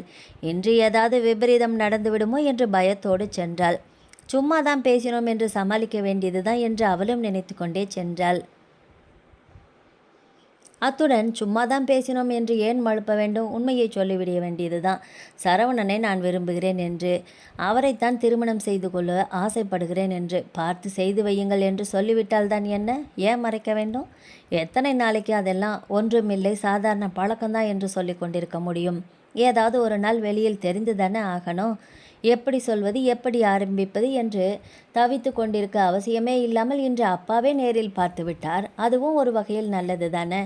என்ன திட்டுவார், நன்றாக திட்டட்டுமே, நாம் அழுது அடம் பிடித்து சரவணனை திருமணம் செய்து கொள்ளத்தான் போகிறேன் என்று விடாப்பிடியாக இருந்தால், ஒரு மகள் அவள் நன்றாக இருந்தால் போதும் என்ற முடிவுக்கு வரமாட்டாரா? வேண்டாம் என்று தடுத்து விட்டால் இருக்கவே இருக்கிறது அம்மா. அவரிடம் அழுது சொன்னால் அப்பாவின் மனது மாறலாம். என்றாவது ஒரு நாள் இந்த பிரச்சனைக்கு முடிவு வந்துதானே ஆக வேண்டும். அது இப்பொழுதே வந்தால் சரிதான். எது நடந்தாலும் நமக்கு சாதகமாகத்தான் நடக்கும் என்று நம்பினாள். விமலா சென்ற உடனே வடிவேலு சரவணனை பார்த்து கையை நீட்டி பேசினார். இங்கே பாரு தம்பி, நீ யார் அப்படிங்கிறது உனக்கே தெரியும். எங்கள் ஊர் ஊராட்சி மன்ற தலைவர். என் மக அங்கே இங்கே நின்று இப்படி பேசிகிட்டு இருக்கிறத தெரிஞ்சவங்க யாராவது 10 பேர் பார்த்து ஊருக்குள்ளே போய் சொன்னால் என்ன நடக்கணும் உனக்கு தெரியுமா? ஒரு பையன் மதிக்க மாட்டான் என்ன. என்னோட கௌரவம் என்ன ஆகிறது? வீணா உன்னால் எந்த பிரச்சனையும் வரக்கூடாது எனக்கு. இனிமேல் ரோட்டில் நீ எங்கே என் மகளை பார்த்தாலும் உன் பாட்டுக்கு நீ போ, என் பிள்ளைக்கிட்ட பேசுகிற வேலைலாம் வச்சுக்காத, அவ்வளவுதான் நான் உனக்கு சொல்லுவேன். மரியாதையோடு சொல்கிறேன். இனிமேல் நான் எங்கேயாவது நீ நின்று பேசிகிட்டு இருக்கிறத பார்த்தேன் இல்லை கேள்விப்பட்டேன், நடக்கிறதே வேற என்று சொல்லிவிட்டு வேகமாக வண்டியை எடுத்துக்கொண்டு கிளம்பினார். சரவணனுக்கு முகமெல்லாம் வியர்க்க படபடப்பாக ஆனது. கை கால்கள் இயங்க மறுத்தது. சில வினாடிகள் அப்படியே நின்று கொண்டிருந்தான். பிறகு தன்னை ஓரளவுக்கு நிதானப்படுத்தி கொண்டு மெதுவாக டெம்போவில் ஏறி உட்கார்ந்தான். தன்னுடைய அலைபேசியை எடுத்து விமலாவை அழைத்தான். சொல்லுங்க, போயிட்டுருக்கியா? ஆமாம். எங்கள் அப்பா என்ன சொன்னார்? ஏதோ கையை நீட்டி சத்தம் போட்டாரா? ஆமாம், சத்தம் போட்டுட்டு போயிட்டாரு. எப்படி ஆகி போச்சு? சரி விடுங்க, என்னைக்காவது ஒரு நாளைக்கு தெரிஞ்சு தானே ஆகணும். அவர் திட்டினது இருக்கட்டும். யாராக இருந்தாலும் தான் பெத்த பொண்ணுக்கிட்ட தனியாக ரோட்டில் நின்று ஒருத்தன் பேசிகிட்டு இருந்தால் திட்ட தான் செய்வாங்க. அது இருக்கட்டும். ஏதாவது பிரச்சனை அப்படின்னு உங்கள் முடிவு என்ன? ஏன் முடிவு என்ன? உன்னை நான் கைவிட போகிறதில்ல. நீ ஸ்டெடியாக இருந்தால் போதும் விமலா. நீ உங்கள் அப்பா அம்மா பேச்சை கேட்டு கடைசியில் ஏதாவது பிரச்சனை அப்படின்னு மனசு மாதிரி என்ன தவிக்க விட்டுறாத. நான் எந்த சூழ்நிலையிலையும் எதுக்காகவும் தயங்க மாட்டேன். உன்னைய நான் கைவிட மாட்டேன். எங்கள் வீட்டில் எங்கள் அம்மா நான் சொல்கிறத கண்டிப்பாக கேட்பாங்க. அதனால் நீ தான் முடிவெடுக்கணும். நீ வந்து என்னை வேண்டான்னு சொல்லிட்டா தான் என்னால் ஏற்றுக்க முடியாது.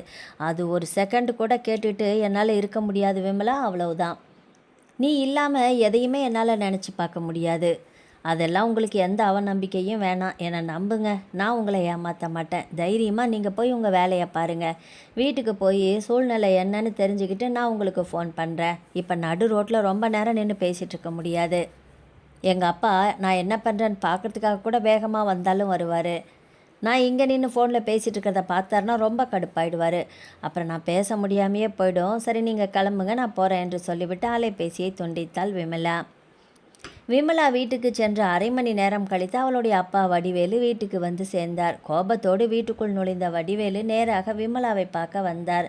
இதுதான் நீ கோச்சிங் கிளாஸுக்கு போகிற லட்சணமா? எத்தனை நாளாக இந்த பழக்கம்? நீ நின்று பேசிகிட்டு இருந்ததை பார்த்தா சாதாரண பழக்கம் மாதிரி எனக்கு தெரியலையே என்று கத்தினார். அவர் விமலாவை பார்த்து கோபமாக பேசுவதை கண்ட கருத்தம்மா ஒன்றும் புரியாமல் முழித்தாள். தன் கணவனிடம் ஏங்க என்னாச்சு என்று விசாரித்தாள். வடிவேலு தன் மனைவியிடம் அனைத்தையும் சொன்னார். கருத்தம்மாலும் விமலாவை பார்த்து, ஏண்டி உனக்கு அந்த பையன் கூட என்னடி பேச்சு? காலம் வேற கெட்டு கிடக்குது. எந்த புத்தில் எந்த பாம்பு இருக்குன்னு தெரியாது. நீ சாதாரணமாக கூட ஒரு பையன்கிட்ட தனியாக பேசினா கண்ணீர் வடிக்க ஆரம்பித்தாள். ஊருக்கு அப்பா கௌரவம் என்னாகிறது என்று தன் பங்குக்கு மகளை கோபித்து கொண்டாள். அனைத்தையும் கேட்டுக்கொண்டே கண்ணீர் விட்டு கொண்டிருந்தாள் விமலா. ஓ மனசில் குத்தம் இல்லைன்னா எதுக்கு உனக்கு அழுகு வருது? அப்போ உனக்கு அவனுக்கு ஏதோ பழக்கம் இருக்குது அப்படித்தானே? மகளை பார்த்து திட்ட ஆரம்பித்தார் வடிவேலு. அப்பா அவர் ரொம்ப நல்லவர்ப்பா, அவரும் நானும் விரும்புகிறோம் என்று நேரடியாகவே பளிச்சென்று அப்பாவிடம் சொல்லிவிட்டாள். என்ன சொன்ன என்று கையை ஓங்கி கொண்டு மகளை அடிக்கப் போனார். அப்பொழுது கருத்தம்மா அருகில் வந்து தடுத்தாள். அடிப்பாவி, இதுக்கு தான் உன்னை படிக்க அனுப்பிச்சதா என்று அவள் பங்குக்கு மகளை திட்டி தீர்த்தாள். சுமார் அரை மணி நேரம் மூவருக்கும் இடையே வாக்குவாதம் நடந்தது. அதற்கு பின் சிறிது நேரம் கழித்து வடிவேலு விமலாவை பார்த்து சொன்னார். நீ இனிமே கோச்சிங் கிளாஸுக்கு போக வேண்டாம், பேசாமல் வீட்லேயே இரு. உனக்கு என்னுடைய தங்கச்சி மகனை இன்னும் 3 மாதத்தில் திருமணம் செஞ்சு வைக்கிறேன். அது வரைக்கும் ஒழுங்கா வீட்டில் இரு கராராக சொல்லிவிட்டார். விமலாவுக்கும் அழுதழுது முகமெல்லாம் வீங்கி போனது. அன்று பகல் முழுவதும் சாப்பிடவில்லை. கருத்தம்மாள் எவ்வளவோ சொல்லியும் கேட்கவில்லை. கருத்தம்மாளிடம் ஒரே ஒரு முறை அந்த ஃபோனை என்னிடம் கொடு, நான் பேசிட்டு தருகிறேன் என்று மகள் சாப்பிடாமல் இருக்கிறாளே என்று பரிதாபப்பட்டு நீண்ட நேர தயக்கத்துக்கு பிறகு கருத்தம்மா அலைபேசி அவளிடம் கொடுத்தாள். நீ முதல்ல பேசு, நானும் அந்த பையனுக்கு நல்ல விதமாக புத்தி சொல்கிறேன் என்று கருத்தம்மாலும் சொல்ல, விமலாவை அன்று பார்க்காததாலும் அவளிடமிருந்து ஃபோன் எதுவும் வராததாலும் என்ன நடந்தது என்று தெரியாமல் இருந்த சரவணன் அவளிடமிருந்து அப்பொழுது ஃபோன் வந்ததும் பதறிக்கொண்டு என்னாச்சு விமலா என்று கேட்டான். வீட்டில் நடந்த அத்தனையையும் சொன்னாள். எனக்கு எங்கள் அப்பா திருமண ஏற்பாடு செய்கிறாரு, நீங்கள் உங்கள் வீட்டிலேருந்து பெரியவங்களை கூட்டிகிட்டு வந்து பேசுங்க என்று சொல்லி கொண்டிருக்கும் பொழுதே கருத்தம்மா அவள் கையிலிருந்து அலைபேசியை வாங்கி சரவணனிடம் பேசினாள். ஏன்பா, ஒரு உதவி உங்ககிட்ட கேட்டதுக்கு இப்படியா எங்களுக்கு துரோகம் பண்ணுவ என்று கண்ணீரோடு பேச, நான் உங்கள் மகக்கிட்ட எந்த தவறான முறையிலையும் நடந்துக்கலம்மா. விமலா விருப்பத்தை சொல்லிச்சு, எனக்கும் பிடிச்சிருந்துச்சி, பழகினோம். அதெல்லாம் ஒன்றும் வேணாம் தம்பி, இதெல்லாம் ஒத்து வராது. எங்கள் வீட்டுக்காரரோட குணமே வேறு மாதிரி. நீங்கள் நல்ல விதமாக இதோட விலகிக்கோங்க, அதுதான் உங்களுக்கும் நல்லது. வீணா உங்கள் குடும்பத்துலேயும் எங்கள் குடும்பத்துலேயும் எந்த பிரச்சனையும் உண்டாக்கிடாதீங்க. அவளுக்கு கல்யாண ஏற்பாடு நாங்கள் பண்ணுறோம், உங்களை கையெடுத்து கும்பிட்றோம். இந்த பேச்சை இத்தோடு நிறுத்திக்கோங்க. இனி அவளுக்கு நீங்கள் ஃபோன் கூட பண்ணக்கூடாது என்று சொல்லிவிட்டு அலைபேசியை துண்டித்தாள். கருத்தம்மாள் அலைபேசியை எடுத்துக்கொண்டு அந்த இடத்திலிருந்து சென்ற பொழுது விமலா அவளை தடுத்து குடு என்று இன்னும் ஒரு வார்த்தை பேசணும் என்று கையில் உள்ள அலைபேசியை பிடுங்க முயற்சித்தாள். முடியாது, உங்கள் அப்பனுக்கு தெரிஞ்சா என்னை கொன்னே போட்டுருவான் மனுஷன். நீ இத்தோட அவன் பழக்கத்தை மறந்துரு. அதை அவங்கிட்ட சொல்லணும்ல, உன்கிட்ட ஃபோனை கொடுத்தேன். இனிமேல் நீ கேட்கக்கூடாது, பேசாமல் கெட என்று சொல்லிவிட்டு அந்த இடத்தை விட்டு சென்று விட்டாள். ஒரு வாரம் வடிவேலுவின் குடும்பத்தில் சண்டையும் சச்சரவுகளும் வாக்குவாதங்களும் நடந்து கொண்டே இருந்தது. தன்னுடைய தங்கையின் மகனை திருமணம் செய்து கொள்ளும்படி விமலாவை வற்புறுத்தினார் வடிவேலு. விமலா ஒத்துக்கொள்ளாமல் அடம் பிடித்தால். உச்சபட்ச கோபத்தில் இருந்த வடிவேலுக்கு எப்பொழுதெல்லாம் விமலாவின் மீது கோபம் வருமோ அப்பொழுதெல்லாம் அடி வாங்கியவள் கருத்தம்மா தான். எல்லா கோபத்தையும் கருத்தம்மாளிடம் காட்டினார். விமலா சரியாக சாப்பிடுவதிலே, தூக்கம் குறைந்தது, உடல் மெலிந்தது. தாம் பொருட்டு அம்மா அடி வாங்கி சித்திரவதை செய்யப்படுகிறாளே என்று நினைத்து ஒரு பக்கம் வேதனையாக இருந்தாலுமே சரவணனை அவளால் மறக்க முடியவில்லை. அந்த பக்கம் சரவணனுக்கு பித்து பிடித்தவன் போல வியாபாரத்தில் சரிவர கவனம் செலுத்த முடியாமல் இருந்தாலும் அவன் வலுக்கட்டாயமாக தன்னை வருத்தி கொண்டே கடைக்கு போக வர இருந்தான். ஒரு வாரமாக விமலாவிடமிருந்து ஃபோனும் வரவில்லை. அவனுக்கு பலவித அச்சங்களை கொடுத்தது. 2 நாட்களுக்கு முன் தைரியமாக கோச்சிங் சென்டருக்கே சென்று விமலாவை பற்றி விசாரித்தான். 5 நாட்களாக அவள் கிளாஸுக்கு வரவே இல்லை என்ற பதில்தான் வந்தது. விமலாவின் வீட்டு முகரி தெரிந்தும் எப்படி அங்கே போய் பார்க்கறது? போகும் இடத்தில் ஏதாவது பிரச்சனை என்றால் என்ன செய்வது என்று யோசித்து கொண்டே இருந்தான். ஒரு வாரம் கழித்து ஒரு நாள் காலை 10 மணி இருக்கும். கருத்தம்மா தன் மகளுக்கு அருகே வந்து கண்ணீரோடு அவள் கையை பிடித்து கொண்டு சொன்னாள். மனசை மாற்றிக்கோமா, இப்படி சாப்பிடாம கிடந்து மெலிஞ்சு குழஞ்சு போயிட்டியே, உனக்கு ஒன்றுன்னா நாங்கள் என்ன பண்ணுறது? எங்களுக்கு இருக்கிறது நீ ஒரே பிள்ளை தானே என்று மகளை கட்டிப்பிடித்து அழுதாள். என்னால் அவரை மறக்க முடியலுமா? அவருக்கு நான் நம்பிக்கை கொடுத்துட்டேன், இப்போது எப்படி ஏமாற்ற முடியும் என்று அம்மாவை கட்டி கொண்டு விமலாவும் கதறினாள். சரிம்மா, எனக்கு ஒரு யோசனை தோணுது. அந்த பையன்கிட்ட நான் மறுபடியும் பேசுகிறேன். அந்த பையன் நம்ம இனத்தை சேர்ந்தவனாக இருந்தா உங்கள் அப்பா கிட்ட நான் எப்படியாவது பேசுகிறேன். அந்த பையன் குடும்பத்திலேருந்து முறைப்படி பொண்ணு கேட்க சொல்லலாம். அந்த பையனோட ஊர் குறிஞ்சிப்பட்டின்னு சொல்கிறேன். 3 இனத்தை சேர்ந்தவங்க தான் அந்த கிராமத்தில் இருக்காங்க. அதில் நம்ம இனத்தவங்க தான் அதிகமாக இருக்கிறாங்க. ஒருவேளை அவன் நம்ம இனத்தை சேர்ந்த ஆளாக இருந்தால் கண்டிப்பாக அவங்க வீட்டிலேருந்து வர சொல்லலாம். அம்மா அப்படி சொன்னது விமலாவுக்கு ஒரு புதிய தெம்பு. உடனே கூப்பிடுமாறு வற்புறுத்த கருத்தம்மாளும் அலைபேசியில் சரவணனை அழைக்க விமலா எண்ணிலிருந்து அழைப்பு வந்ததும் பதறிக்கொண்டு எடுத்தான். ஹலோ விமலா, பேசும்போதே குரல் நடுங்கியது. நான் விமலாவோட அம்மா பேசுகிறேன். சொல்லுங்க, விமலா எப்படி இருக்கா? அவசரமான பதற்றத்தோடு கேட்க, எனக்கு ஒரு விஷயம் நீ சொல்லணும். அதை வச்சு தான் நான் ஒரு முடிவுக்கே வர முடியும். இன்னும் கொஞ்ச நேரத்தில் எங்கள் வீட்டுக்காரரும் வந்துடுவார். அதுக்குள்ளே பேசிக்கிறேன், தப்பாக நினைக்காத. நீங்கள் எங்கள் ஆளுங்களா தம்பி? சரவணன் சொன்னான். அவன் அப்படி சொன்னதும் கருத்தம்மாளின் முகம் மலர்ந்தது. அப்படியா, நம்ம ஆளு வீட்டு தம்பிதானா? சரிப்பா, வாசல்ல அவர் வர சத்தம் கேட்குது. சீக்கிரமாக அவர் நம்பரை விமலா சொல்லுவா. குறிச்சிக்கிட்டு பெரியவங்க மூலமாக அவர்கிட்ட பேசுங்க. பேசிட்டு நீங்கள் வீட்டுக்கு வந்து பொண்ணு கேளுங்க. இந்த விமலா, சீக்கிரமாக நம்பரை சொல்லு. ஃபோனை டக்குன்னு அந்த பக்கமாக மறைச்சி வச்சிரு. வாசலில் அவர் வந்திருக்கிற மாதிரி தெரியுது என்று சொல்லி அலைபேசியை விமலாவிடம் கொடுத்துவிட்டு வேகமாக வெளியே சென்றாள் கருத்தம்மாள். ஹலோ அப்பா, வாசலில் நிற்கிற மாதிரி தெரியுது. சீக்கிரமாக நம்பரை சொல்கிறேன், குறிச்சிக்கோங்க என்று வடிவேலின் அலைபேசி எண்ணை வேகமாக சொல்லி முடித்தாள். விமலாவின் அம்மா அப்படி சொன்னதுமே சரவணனுக்கு புது தெம்பு வந்தது. உடனே யோசனை செய்தான். யாரை விட்டு விமலாவின் அப்பாவிடம் பேச செய்வது என்று சிந்திக்க தொடங்கினான். அம்மாவிடம் இந்த விஷயத்தை சொல்லி பேசச் சொன்னால் மாட்டேன் என்று சொல்லாது, ஆனால் அவ்வளவு விவரமாக பேசாது. அவள் தீவிரமாக அவன் யோசிக்க, அவனுக்கு அந்த ஊர் பள்ளிக்கூடத்தில் வேலை செய்யும் ஆசிரியர் சிவகுமார் என்பவரின் நினைவு வந்தது. அவரும் சரவணன் மேல் மிகுந்த பற்று கொண்டவர். அவரிடம் சென்று விஷயத்தை சொல்லி பேச சொல்வோம் என்று வேகமாக அவருடைய வீட்டுக்கு ஓடினான். அனைத்து விஷயங்களையும் ஒன்று விடாமல் சிவகுமார் ஆசிரியரிடம் சொன்னான். ஒரே ஜாதி தானே, நீங்கள் விருப்பப்பட்டுட்டீங்க அப்படிங்கிறதுக்காக அது பெரிய குத்தம் ஒன்றும் இல்லையே. பொண்ணு கேட்போம், தந்தா பார்க்கலாம், இல்லைன்னா பேசி பார்க்கலாம். அதனால் ஒன்றும் தப்பு இல்லை. ஃபோன் நம்பரை கூட நான் பேசுகிறேன் என்று தன்னுடைய அலைபேசியின் மூலம் வடிவேலுவை அழைத்தார் சிவகுமார். சிவகுமார் ஆசிரியர் வடிவேலிடம் தன்னை அறிமுகப்படுத்தி கொண்டு மெதுவாக சரவணன் விஷயத்தை ஆரம்பிக்க, சரவணனுக்காக அவர் பெண் கேட்கிறார் என்று தெரிந்ததுமே அலைபேசியில் மிகவும் கோபமாகவும் கடுமையாகவும் சிவகுமார் ஆசிரியரை திட்டினார் வடிவேலு.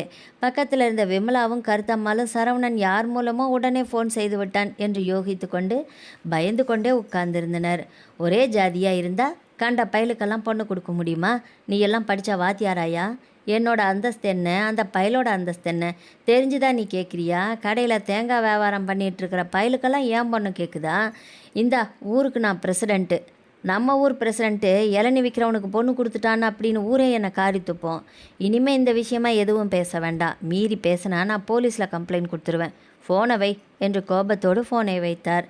பக்கத்தில் பயந்து கொண்டே உட்கார்ந்திருந்த கருத்தம்மாளிடம் சென்று தலைமுடியை பிடித்து இழுத்து முதுகில் கண்ணிமைக்கும் நேரத்தில் ஓங்கி ஓங்கி தன் கையால் குத்தினார்.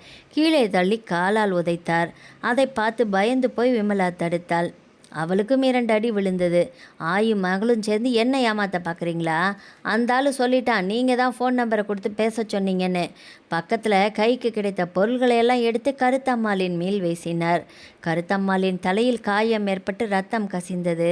வலி தாங்க முடியாமல் அழ ஆரம்பித்தாள். ஒரேடியாக என்ன கொன்னுடுங்க என்று கருத்தம்மாளும் அழுது விமலாவின் உயிரை கவி பிடித்தது அது. தன்னுடைய அப்பாவின் காலை பிடித்து கொண்டு, அப்பா நீங்கள் சொல்கிறபடியே கேட்குறேன், அம்மாவை ஒன்றும் பண்ணிடாதீங்க என்று அழுதாள். அதற்கு பிறகும் கருத்தம்மாளுக்கு அடி விழுந்தது. பிறகு மேல் மூச்சு கீழ் மூச்சு வாங்க பக்கத்தில் இருந்த கட்டிலில் போய் உட்கார்ந்தார் வடிவேலு. பிறகு விறுவிறு என்று வெளியில் சென்றவர் வெளியே மாலை 5 மணி வரை வீட்டிற்கு வரவே இல்லை. 5 மணி பிறகு வீட்டுக்கு வந்தவர் கருத்தம்மாளையும் விமலாவையும் பக்கத்தில் வர சொல்லி பேசினார். இன்னும் ஒரு வாரத்தில் என் தங்கச்சி மகனுக்கு பொண்ணு கேட்டு எல்லாரும் வர்றாங்க. இப்போ தான் நான் போய் பேசிட்டு வந்துட்டேன். உங்கள்கிட்ட நான் கடுமையாக சொல்கிறேன், எந்த காலத்துலேயும் என் அந்தஸ்துக்கு குறைஞ்சி இளநிக்கார பயலுக்கு என் மருமகனாக அவனை ஏற்றுக்க முடியாது. என்னை மீறி நீங்கள் ஏதாவது செய்ய நினச்சிங்கன்னா அம்புட்டு பேரையும் கொன்று போட்டுடுவேன். அந்த இளநிக்கார பைய குடும்பத்துலேயும் ஒருத்தர் விடாமல் கொள்ளுவேன். எனக்கு ஜாதி எவ்வளவு முக்கியமோ அந்த அளவுக்கு அதை விட மேலே அந்தஸ்து முக்கியம். தகுதிக்கு குறைவான இடத்துல நான் சம்மந்தம் வச்சுக்க மாட்டேன். எல்லாத்தையும் கொன்று போட்டுட்டு நானும் விஷம் குடித்து செத்துருவேன். இங்கே பாரு விஷ பாட்டில் என்று தான் வாங்கி வந்திருந்த பூச்சி மருந்தை காண்பித்தார். இந்த விஷம் என் இடுப்புலையே தான் இருக்கும். எப்போ என் என்னை மீறி கை மீறி எதாவது போகுதோ அப்போவே அம்புட்டு பெரியும் கொண்டுபிட்டு நானும் செத்துருவேன். இது நம்ம குலசாமி மேலே சத்தியம் என்று பேசிவிட்டு அவர்கள் இருவர் முகத்தையும் பார்த்தார். பிறகு வேகமாக கருத்தம்மாளிடம் சென்று, உங்களையெல்லாம் நம்ப முடியாது, எனக்கு விஷம் வச்சு கொண்டுட்டு நீங்கள் உங்கள் விருப்பப்படி நடந்துருவீங்க, இது ஒத்து வராது என்று சொல்லிவிட்டு வேகமாக விஷ பாட்டிலை திறந்து பாதியை நீ குடி மீதியை நான் குடிக்கிறேன் என்று கருத்தம்மாளின் முகத்தை பிடித்து வாயை திறந்து உள்ளே ஊற்ற முயற்சித்தார். அதை பார்த்த விமலா பதறி அடித்துக்கொண்டு அந்த விஷ பாட்டிலை தட்டிவிட்டாள். அப்பா வேண்டாம்ப்பா, நான் உங்கள் பேச்சை கேட்குறேன், விட்டுருங்கப்பா என்று கதறி அழுதாள். ஏண்டி நீ சாக மாட்டியா, நீ சாக மாட்டியா என்று கருத்தமாலை அடிக்க ஆரம்பித்தார். வடிவேலுக்கு தெரியும் எங்கு அடித்தால் என்ன நடக்கும் என்று. தன்னுடைய முடிவால் இனியும் அம்மா அடிபட்டு சாக வேண்டாம் என்று நினைத்த விமலா அப்பாவின் காலை பிடித்து கொண்டு, உங்கள் 2 பேர் மேலேயும் சத்தியமா நீங்கள் எடுக்கும் முடிவுக்கு நான் ஏற்றுக்கிறேன், அம்மாவை ஒன்றும் பண்ணாதீங்க, விட்டுருங்கப்பா என்று கதறினாள். அதன் பிறகு சற்று அமைதி அடைந்த வடிவேலு சிறிது நேரம் அப்படியே உட்கார்ந்திருந்தார். பிறகு மகளை கூப்பிட்டு பேசினார். இங்கே பாரு, உன் அம்மாவும் நானும் உசுரோட இருக்கணும் அப்படின்னா நீ எனக்கு இப்போ சத்தியம் செஞ்சு கொடு. அந்த பயல் வந்து கேட்டாலும் நீ எங்கள் அப்பா அம்மா முடிவு தான் என் முடிவு அப்படின்னு சொல்லணும். எங்களை மீறி நீ போகக்கூடாது. நீங்கள் 2 பேர் தலையிலையும் அடித்து சத்தியம் பண்ணு என்று வற்புறுத்தினார். விமலாவும் அழுகையும் துக்கமும் வேதனையுமாக தொண்டை அடைக்க அப்பா சொன்னது போல இருவர் தலையிலும் அடித்து சத்தியம் செய்தாள். அப்பொழுது வாசலில் யாரோ 2 சக்கர வாகனத்தில் வந்து நிற்கும் சத்தம். வந்தது சரவணன் தான். வடிவேலு சிவகுமார் ஆசிரியரிடம் முடியாது என்று சொல்லி அவமானப்படுத்திய பிறகு சரவணன் நீண்ட நேரம் யோசித்து கொண்டிருந்தான். அதன் பிறகு 7 மணி அளவில் நாமே நேரில் சென்று விமலாவின் அப்பாவிடம் இதை பற்றி பேசுவோம், அவர் மனம் இறங்காதா என்ற நம்பிக்கையில் இப்பொழுது அவர்கள் வீட்டிற்கு முன் வந்து நின்றான். வடிவேலு வெளியில் வந்து பார்க்க அங்கு சரவணன் நின்று கொண்டிருந்ததை பார்த்ததும் அவரது கோபம் உச்சிக்கு போனது. உன்னை யாரிடா இங்கே வர சொன்னது நாயே என்று கையை ஓங்கி கொண்டு சென்றவர் தன்னை கட்டுப்படுத்தி கொண்டு சுற்றும் முற்றும் பார்த்தார். யாராவது கவனிக்கிறார்களா என்று. ஒருவரும் இல்லை என்று தெரிந்ததும் அவனை கையை பிடித்து வீட்டிற்குள் இழுத்து சென்றார். இங்கே பாரு, நான் ஊருக்குள்ளே கௌரவமாக வாழ்கிறேன், நீ இங்கே வந்த விஷயமே யாருக்கும் தெரியக்கூடாது. ஒழுங்கு மரியாதை வண்டி எடுத்துக்கிட்டு ஓடி போயிடு. என் மக இப்போ உன்னை விரும்பலை, அவளுக்கு நல்ல புத்தி வந்துருச்சு, அவளே சொல்லிட்டா. நீ வேணும்னா அவள் வாயாலேயே கேட்டுப்பாரு. அதுக்கு பிறகு எங்களுக்கு தொந்தரவு பண்ணக்கூடாது. மீறி ஏதாவது செஞ்சனா உன்னையும் உன் குடும்பத்தில் உள்ளவங்களையும் கண்டிப்பாக வெட்டி போலி போட்டுடுவேன் என்று அவன் சட்டையை பிடித்து மிரட்டினார். பிறகு தன் மகளை வெளியே அழைத்து, அந்த பையன் வந்திருக்கான், அவங்கிட்ட உன் முடிவை சொல்லிடு, இல்லைன்னா நடக்கிறதே வேற. சரவணன் வீட்டிற்கு வந்ததை அறைக்குள் இருந்தே தெரிந்து கொண்ட விமலா தன்னுடைய அப்பா அவனை திட்டுவதை காதில் கேட்டு பொங்கி பொங்கி அழுதாள். விமலா சில வினாடிகளுக்கு பிறகு தலையை குனிந்து கொண்டே அழுத முகத்தோடு வெளியே வந்து, இங்கே பாரு, இந்தா வந்திருக்கிறான், இவன்கிட்ட உன்னோட முடிவை சொல்ல, அதுக்கு பின்னாடியாவது பேசாமல் திருந்தி இருக்கட்டும் என்று விமலாவிடம் அதட்டலாக சொல்ல வடிவேலு அவள் அப்பாவின் குணம் விமலாவுக்கு தெரியும். கௌரவத்துக்காக அவர் எதையுமே செய்ய தயங்க மாட்டார். அவருடைய பேச்சை மீறி நாம் நடந்து கொண்டால் நிச்சயமாக சரவணனையும் அவர்கள் குடும்பத்தில் உள்ளவர்களையும் ஆள் வைத்து கூட கொலை செய்து விடுவார். நம்ம குடும்பத்துக்கும் ஆபத்து தான். இனி இவரை மீறி சரவணனோட சேர்ந்து வாழ்வது ஒரு நிமிடம் கூட நடக்காத செயல். வீணாக உயிர் பலிதான் நடக்கும் என்று யோசித்த விமலாவும் வேறு வழி தெரியாமல், நீங்கள் என்ன மறந்துடுங்க, எனக்கு எங்கள் அப்பா அம்மா தான் முக்கியம், அவங்க முடிவு தான் என் முடிவு, அவங்க சொல்கிற பையனை தான் நான் கல்யாணம் பண்ணிக்க போகிறேன், நீங்கள் போயிடுங்க என்று ஓவென்று அழுது கொண்டே அறைக்குள் சென்று கதவை டமார் என்று சாத்தி கொண்டாள். சரவணன் ஒருவேளை இங்கு வந்தால் நீ சொல்ல வேண்டியது இதுதான் என்று வடிவேலு எதை சொல்ல சொன்னாரோ அதை ஒன்று விடாமல் சொல்லிவிட்டு அறைக்குள் சென்று குலுங்கி குலுங்கி அழுதாள். இடி விழுந்தது போல அப்படியே மலைத்து போய் நின்றான் சரவணன். என்ன நிற்கிற, கேட்டல்ல, இனி ஒரு நிமிஷம் இங்கே நிற்கக்கூடாது. இனி உன்னோட தலையீடு இருந்துச்சு, நான் சொன்னது தான் நடக்கும், போயிடு. சரவணனின் கழுத்தை பிடித்து தள்ளினார். விமலாவிடமிருந்து அப்படிப்பட்ட வார்த்தையை கேட்டதுமே சரவணன் நிலை குலைந்து போய் தன்னுடைய 2 சக்கர வாகனத்தை எடுத்துக்கொண்டு அந்த ஊரின் தெற்கே இருந்த ஊரணிக்கரை வழியாக சென்று கொண்டிருந்தான். ஊரணிக்கரை வழியே சென்று கொண்டிருக்கும் பொழுதே தன் வீட்டிற்கு செல்ல மனம் இல்லாமல் அங்கிருந்த ஆலமரத்தின் அடியில் வண்டியை நிறுத்திவிட்டு அந்த இருட்டில் தனியாக சிறிது நேரம் உட்கார்ந்திருந்தான். மறுநாள் பொழுது விடிந்து விமலா படுக்கையிலேயே கிடந்தாள். அவள் கண்கள் முந்திய நாள் இரவு முழுவதும் சும்மா மூடிக்கொண்டிருந்ததை தவிர அவளுக்கு தூக்கமே வரவில்லை. சரவணனை பார்த்து இப்படி ஒரு வார்த்தையை சொல்லிவிட்டோமே, அவர் என்ன நினைத்திருப்பார், அவரால் எப்படி தாங்கியிருக்க முடியும்? சிறு வயதிலேயே அவர் பட்ட கஷ்டங்கள் எத்தனை முறை என்னிடம் சொல்லி கலங்கியிருக்கிறார். என் விருப்பத்தை சொன்ன பொழுது இதெல்லாம் நடக்கும் என்று நீ நம்புகிறாயா? நான் அவ்வளவு படிக்காதவன், நல்ல வேலை கூட இல்லை, கடைசியில் என்ன நிராகரிக்க மாட்டியே என்று அவர் கேட்டாரே. அப்பொழுதெல்லாம் இந்த வாய் எத்தனை வார்த்தைகள் அவரிடம் சொல்லி நம்பிக்கையூட்டியது. அதே வாயால் இன்னைக்கு அவரை நான் வேண்டான்னு சொல்லிட்டேனே. அவர் மனது எப்படி துடித்திருக்கும்? அவர் முகத்தை கூட பார்க்காம நான் சொல்லி அந்த வார்த்தைகள் அவர் இதயத்தை எப்படி தொலைத்திருக்கும் என்று இரவு முழுவதும் நினைத்து நினைத்து அழுது அழுது தூங்காமல் படுக்கையில் புரண்டாள் விமலா. தன் கணவனிடம் வாங்கிய அடி உதைகளால் ஏற்பட்ட மனவலியும் உடல் வலியும் ஒன்று சேர வேதனையோடு படுத்திருந்தாள் கருத்தம்மாள். காலையில் ஊரணிக்கரை பக்கம் போனவர்களில் சிலர் அலறி அடித்துக்கொண்டு ஊருக்குள் ஓடி வந்தார்கள். ஊரணிக்கரையில் உள்ள ஆலமரத்தில் ஒருத்தன் தூக்கில் தொங்குறான். யாருன்னு தெரியல, சின்ன வயசு தான், 30 வயசு இருக்கும் போல தெரியுது. பக்கத்திலேயே பைக் ஒன்று நிப்பாட்டி கிடக்குது. போலீஸுக்கு தகவல் கொடுக்கணும்ப்பா, நம்ம யாரும் பக்கத்தில் போகக்கூடாது என்று ஒருவருக்கொருவர் பேசிக்கொண்டார்கள். அந்த சத்தம் அரைகுறையாக வீட்டில் படுத்திருந்த கருத்தம்மாளின் காதில் கேட்டது. வெளியே வந்த கருத்தம்மா என்ன ஆச்சு என்று கேட்டாள். யாரோ ஒருத்தன் ஊரணிக்கரையில் உள்ள ஆலமரத்தில் தூக்கு போட்டு தொங்குறானா, யாருன்னு அடையாளம் தெரியல, வெளியூர்காரனாக இருப்பான் போல இருக்குது. எல்லாருமே போகிறாங்க, நாங்களும் போகிறோம் என்று சொல்லிக்கொண்டு அவசரமாக ஆண்களும் பெண்களும் ஊரணிக்கரையை நோக்கி சென்றார்கள். வாராப்பூர் கிராமமே ஊரணிக்கரையில் தான் இருந்தது. ஊரில் உள்ள பெரியவர்கள் சிறுவர்கள் என்று தவறாது வேடிக்கை பார்த்த எல்லாருக்குமே அவன் யார் என்று அடையாளம் தெரியவில்லை. எந்த ஊர்க்கார பையனு தெரியலையே, இங்கே வந்து தூக்கு போட்டுட்டு நமக்கு தொல்லையை கொடுத்துட்டானே, இனி போலீஸ் வந்து நம்மளை துருவி துருவி கேட்குமே என்று கூட்டத்தில் ஒருவர் பேசினார். அட நீ ஏன்ப்பா பயந்து சாகர, விடிஞ்சு எழுந்திரிச்சு பார்த்தா இப்படி தொங்குறா, நமக்கு என்ன தெரியும், நமக்கும் இதுக்கும் என்ன சம்பந்தம், போலீஸுக்கு தகவல் கொடுங்க என்று கூட்டத்தில் நின்ற மற்றொருவர் அங்கே நின்று கொண்டிருந்த இளைஞன் ஒருவன் திருப்பத்தூரில் உள்ள காவல் நிலையத்துக்கு அலைபேசியில் தகவல் சொன்னான். ஓடி போய் பஞ்சாயத்து தலைவரை கூட்டிட்டு வாப்பா என்று ஒருவர் சொல்லவும் ஒருவன் ஓடி வடிவேலிடம் தகவலை சொன்னான். வடிவேலு வந்து பார்த்தார். அவருக்கு மட்டும் தொங்கியவன் யார் என்று தெரிந்தது. ஆனால் அவர் எதுவும் தெரியாதது போல நின்று கொண்டிருந்தார். ஆலமரத்தில் ஒருவன் தூக்கில் தொங்குகிறான் என்ற செய்தியை காதில் கேட்டதும் கருத்தம்மாளும் விமலா நீ வீட்டிலேயே இரு, நான் போய் என்னன்னு பார்த்துட்டு வர்றேன் என்று சொல்லிவிட்டு ஊரணிக்கரைக்கு சென்றாள். அங்கு கருத்தம்மாள் கண்ட காட்சி அவளை நிலைகுலைய செய்தது. சரவணன் தூக்கில் தொங்கிக் கொண்டிருந்ததை பார்த்ததும் வாய்விட்டு அலற நினைத்த அவள் அப்படியே வாயை பொத்தி கொண்டு வீட்டுக்கு ஓடினாள். மகளை கட்டிப்பிடித்து கொண்டு கதறினாள். அவன் போய் சேர்ந்துட்டாமா என்று அழுதாள். அந்த செய்தி காதில் கேட்டதுமே மூச்சு விட்டு கொண்டிருக்கும் பிணமாக நின்றாள் விமலா. சரவணன் தூக்கிட்டு தற்கொலை செய்து கொண்டு 5 மாதத்துக்கு மேலானது.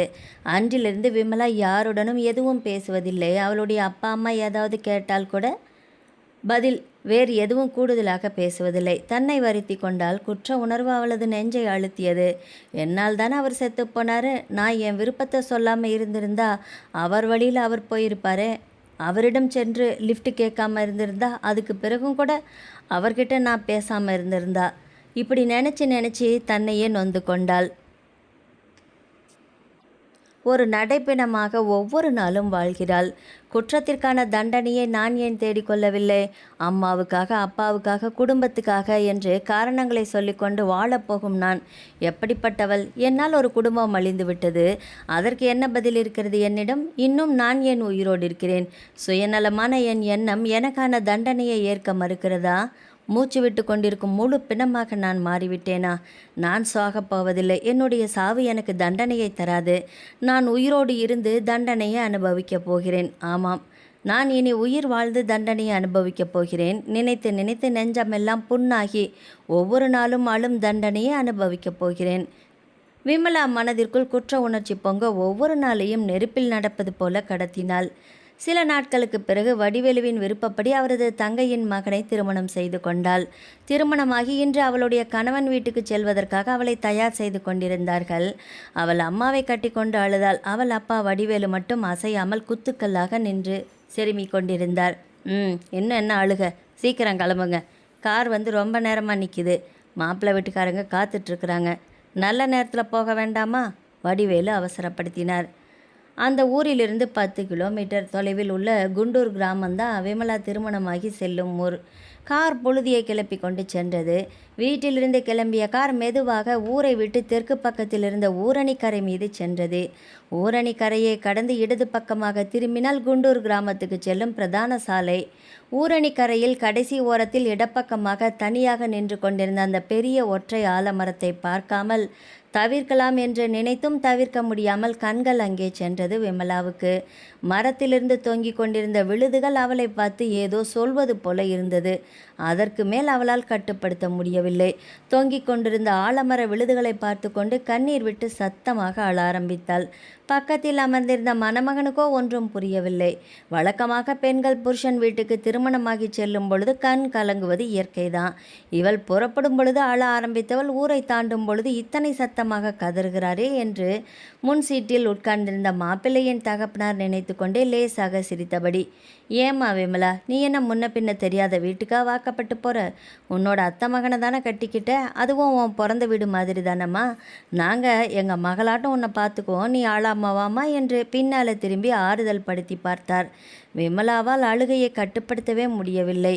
கார் ஆலமரத்தை கடந்து சென்றாலும் பின்னால் திரும்பி திரும்பி ஆலமரத்தையே பார்த்து பார்த்து கேவி கேவி அழுதாள். 2 கைகளையும் கூப்பி மன்னிப்பு கேட்பது போல ஆலமர விருதுகளை பார்த்து கும்பிட்டாள். மணமகனின் தகப்பனார் பிறந்த வீட்டை பிரியறதுக்கு பெண் பிள்ளைகளுக்கு மனசு அவ்வளவா ஏற்றுக்காது தான். ஆனால் இந்த பொண்ணு கொஞ்சம் வித்தியாசமாக தான் இருக்குது, நினச்சி அழுவுது. டிரைவரை பார்த்து சொல்லி சிரித்தார். பயணம் முழுவதும் விமலா கலங்கி கொண்டே சென்றாள். கண்களில் ஆலமரம் அகலவே இல்லை. புதிதாக கணவன் வீட்டுக்கு சென்ற விமலாவுக்கு 3 நாட்கள் முழுவதும் நடந்தவைகளை மறக்கவே முடியவில்லை. கண்ணை திறந்தால் ஆலமரத்தின் அந்த காட்சி, மூடினாலும் ஆலமரத்தின் அதே காட்சி.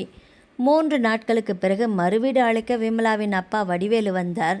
புதுமண தம்பதிகளை தன் வீட்டிற்கு அழைத்து கொண்டு சென்றார். வரும்பொழுது அதே ஆலமரம், அதே ஊரணி கரை. வந்தவோடு வாய்க்கோணலாக விமலாவுக்கு உதடு பிதுங்க, மூக்கு படபட என்று அடிக்க, கண்களில் கண்ணீரை தேக்கி வைக்கும், கட்டுப்பாட்டை இழக்க, ஆலமரத்தில் தொங்கும் விழுதுகளை பார்த்து சேலை முந்தானியால் முகத்தை மூடிக்கொண்டு அழுதாள். அங்கு தொங்கிக் கொண்டிருந்த ஆலமரத்தின் விழுதுகள் அவளை பார்த்து ஆயிரம் கேள்விகள் கேட்டது. எதற்குமே அவளிடம் பதிலில்லை. தப்பு செய்தவர்கள் தண்டனையிலிருந்து தப்பினாலும் அதன் பிறகு அவர்கள் மனசாட்சி கொடுக்கும் தண்டனையிலிருந்து தப்ப முடியாது என்பதை அவள் அப்பொழுது உணர்ந்தாள். அவள் மனது கேட்கும் எந்த கேள்விக்கும் அவளிடம் பதிலில்லை. இப்போதைக்கு அழுகை ஒன்றே அவளுக்கு நிரந்தரமாகி போனது. தன் மகள் அழுவதை பொறுத்து பார்த்த வடிவேலு கோபமாக பின்னால் திரும்பி, ஏன் வருஷமெல்லாம் அழுதுகிட்டே இருப்பியா முறைத்த தன் அப்பாவை நேருக்கு நேர் பார்த்து கண்கள் கனல் போல காட்சி தர, எல்லாவற்றிற்கும் காரணமாக இருந்துவிட்டு உங்களால் ஒன்றுமே நடக்காதது போல எப்படித்தான் இருக்க முடிகிறதோ அப்பா என்று நினைத்து மேலும் கோபத்தில் சத்தமாக அழுதாள். அருகிலிருந்த விமலாவின் கணவனுக்கோ குழப்பம். போகும்போதும் சரி வரும்போதும் சரி ஆலமரத்தை பார்த்து ரொம்ப உணர்ச்சி வசப்பட்டு அழுகிறாயே என்று லேசாக புன்னகைத்து கொண்டே அவளை பார்த்தான். கேட்ட தன் கணவனை பாவமாக பார்த்தாள். அவ்வளவு எளிதில் அதை அவளால் மறக்க முடியுமா? உடம்பும் மனசும் நடுங்க நெருப்பில் விழுந்த புழு போல துடித்து கொண்டிருந்தாள். குனிந்த தலை நிமிராமல் அழுது கொண்டிருந்த விமலாவை பார்த்து புது மாப்பிள்ளை கேட்டான். கல்யாணம் முடிஞ்ச அன்னைக்கு ஊருக்கு போகும் பொழுதும் சரி, இப்பொழுதும் சரி, மறுபடியும் வரும்போதும் சரி, இதே இடத்துல இந்த ஆலமரத்து பக்கத்தில் வந்தவுடன் உன்னையும் மீறி அழுகை பீறிட்டு கொண்டே வருகிறது. என்ன காரணம் விமலா என்று சிரித்து கொண்டே கேட்டான். அதை கேட்டவுடன் விமலாவிடமிருந்து அழுகை வேகமாக இன்னும் அதிகமாக தான் வந்ததே ஒழிய பதில் வரவில்லை. ஏன் அம்மா, விமலா ஏன் இந்த ஆலமரத்தை பார்த்து அழுவுறா?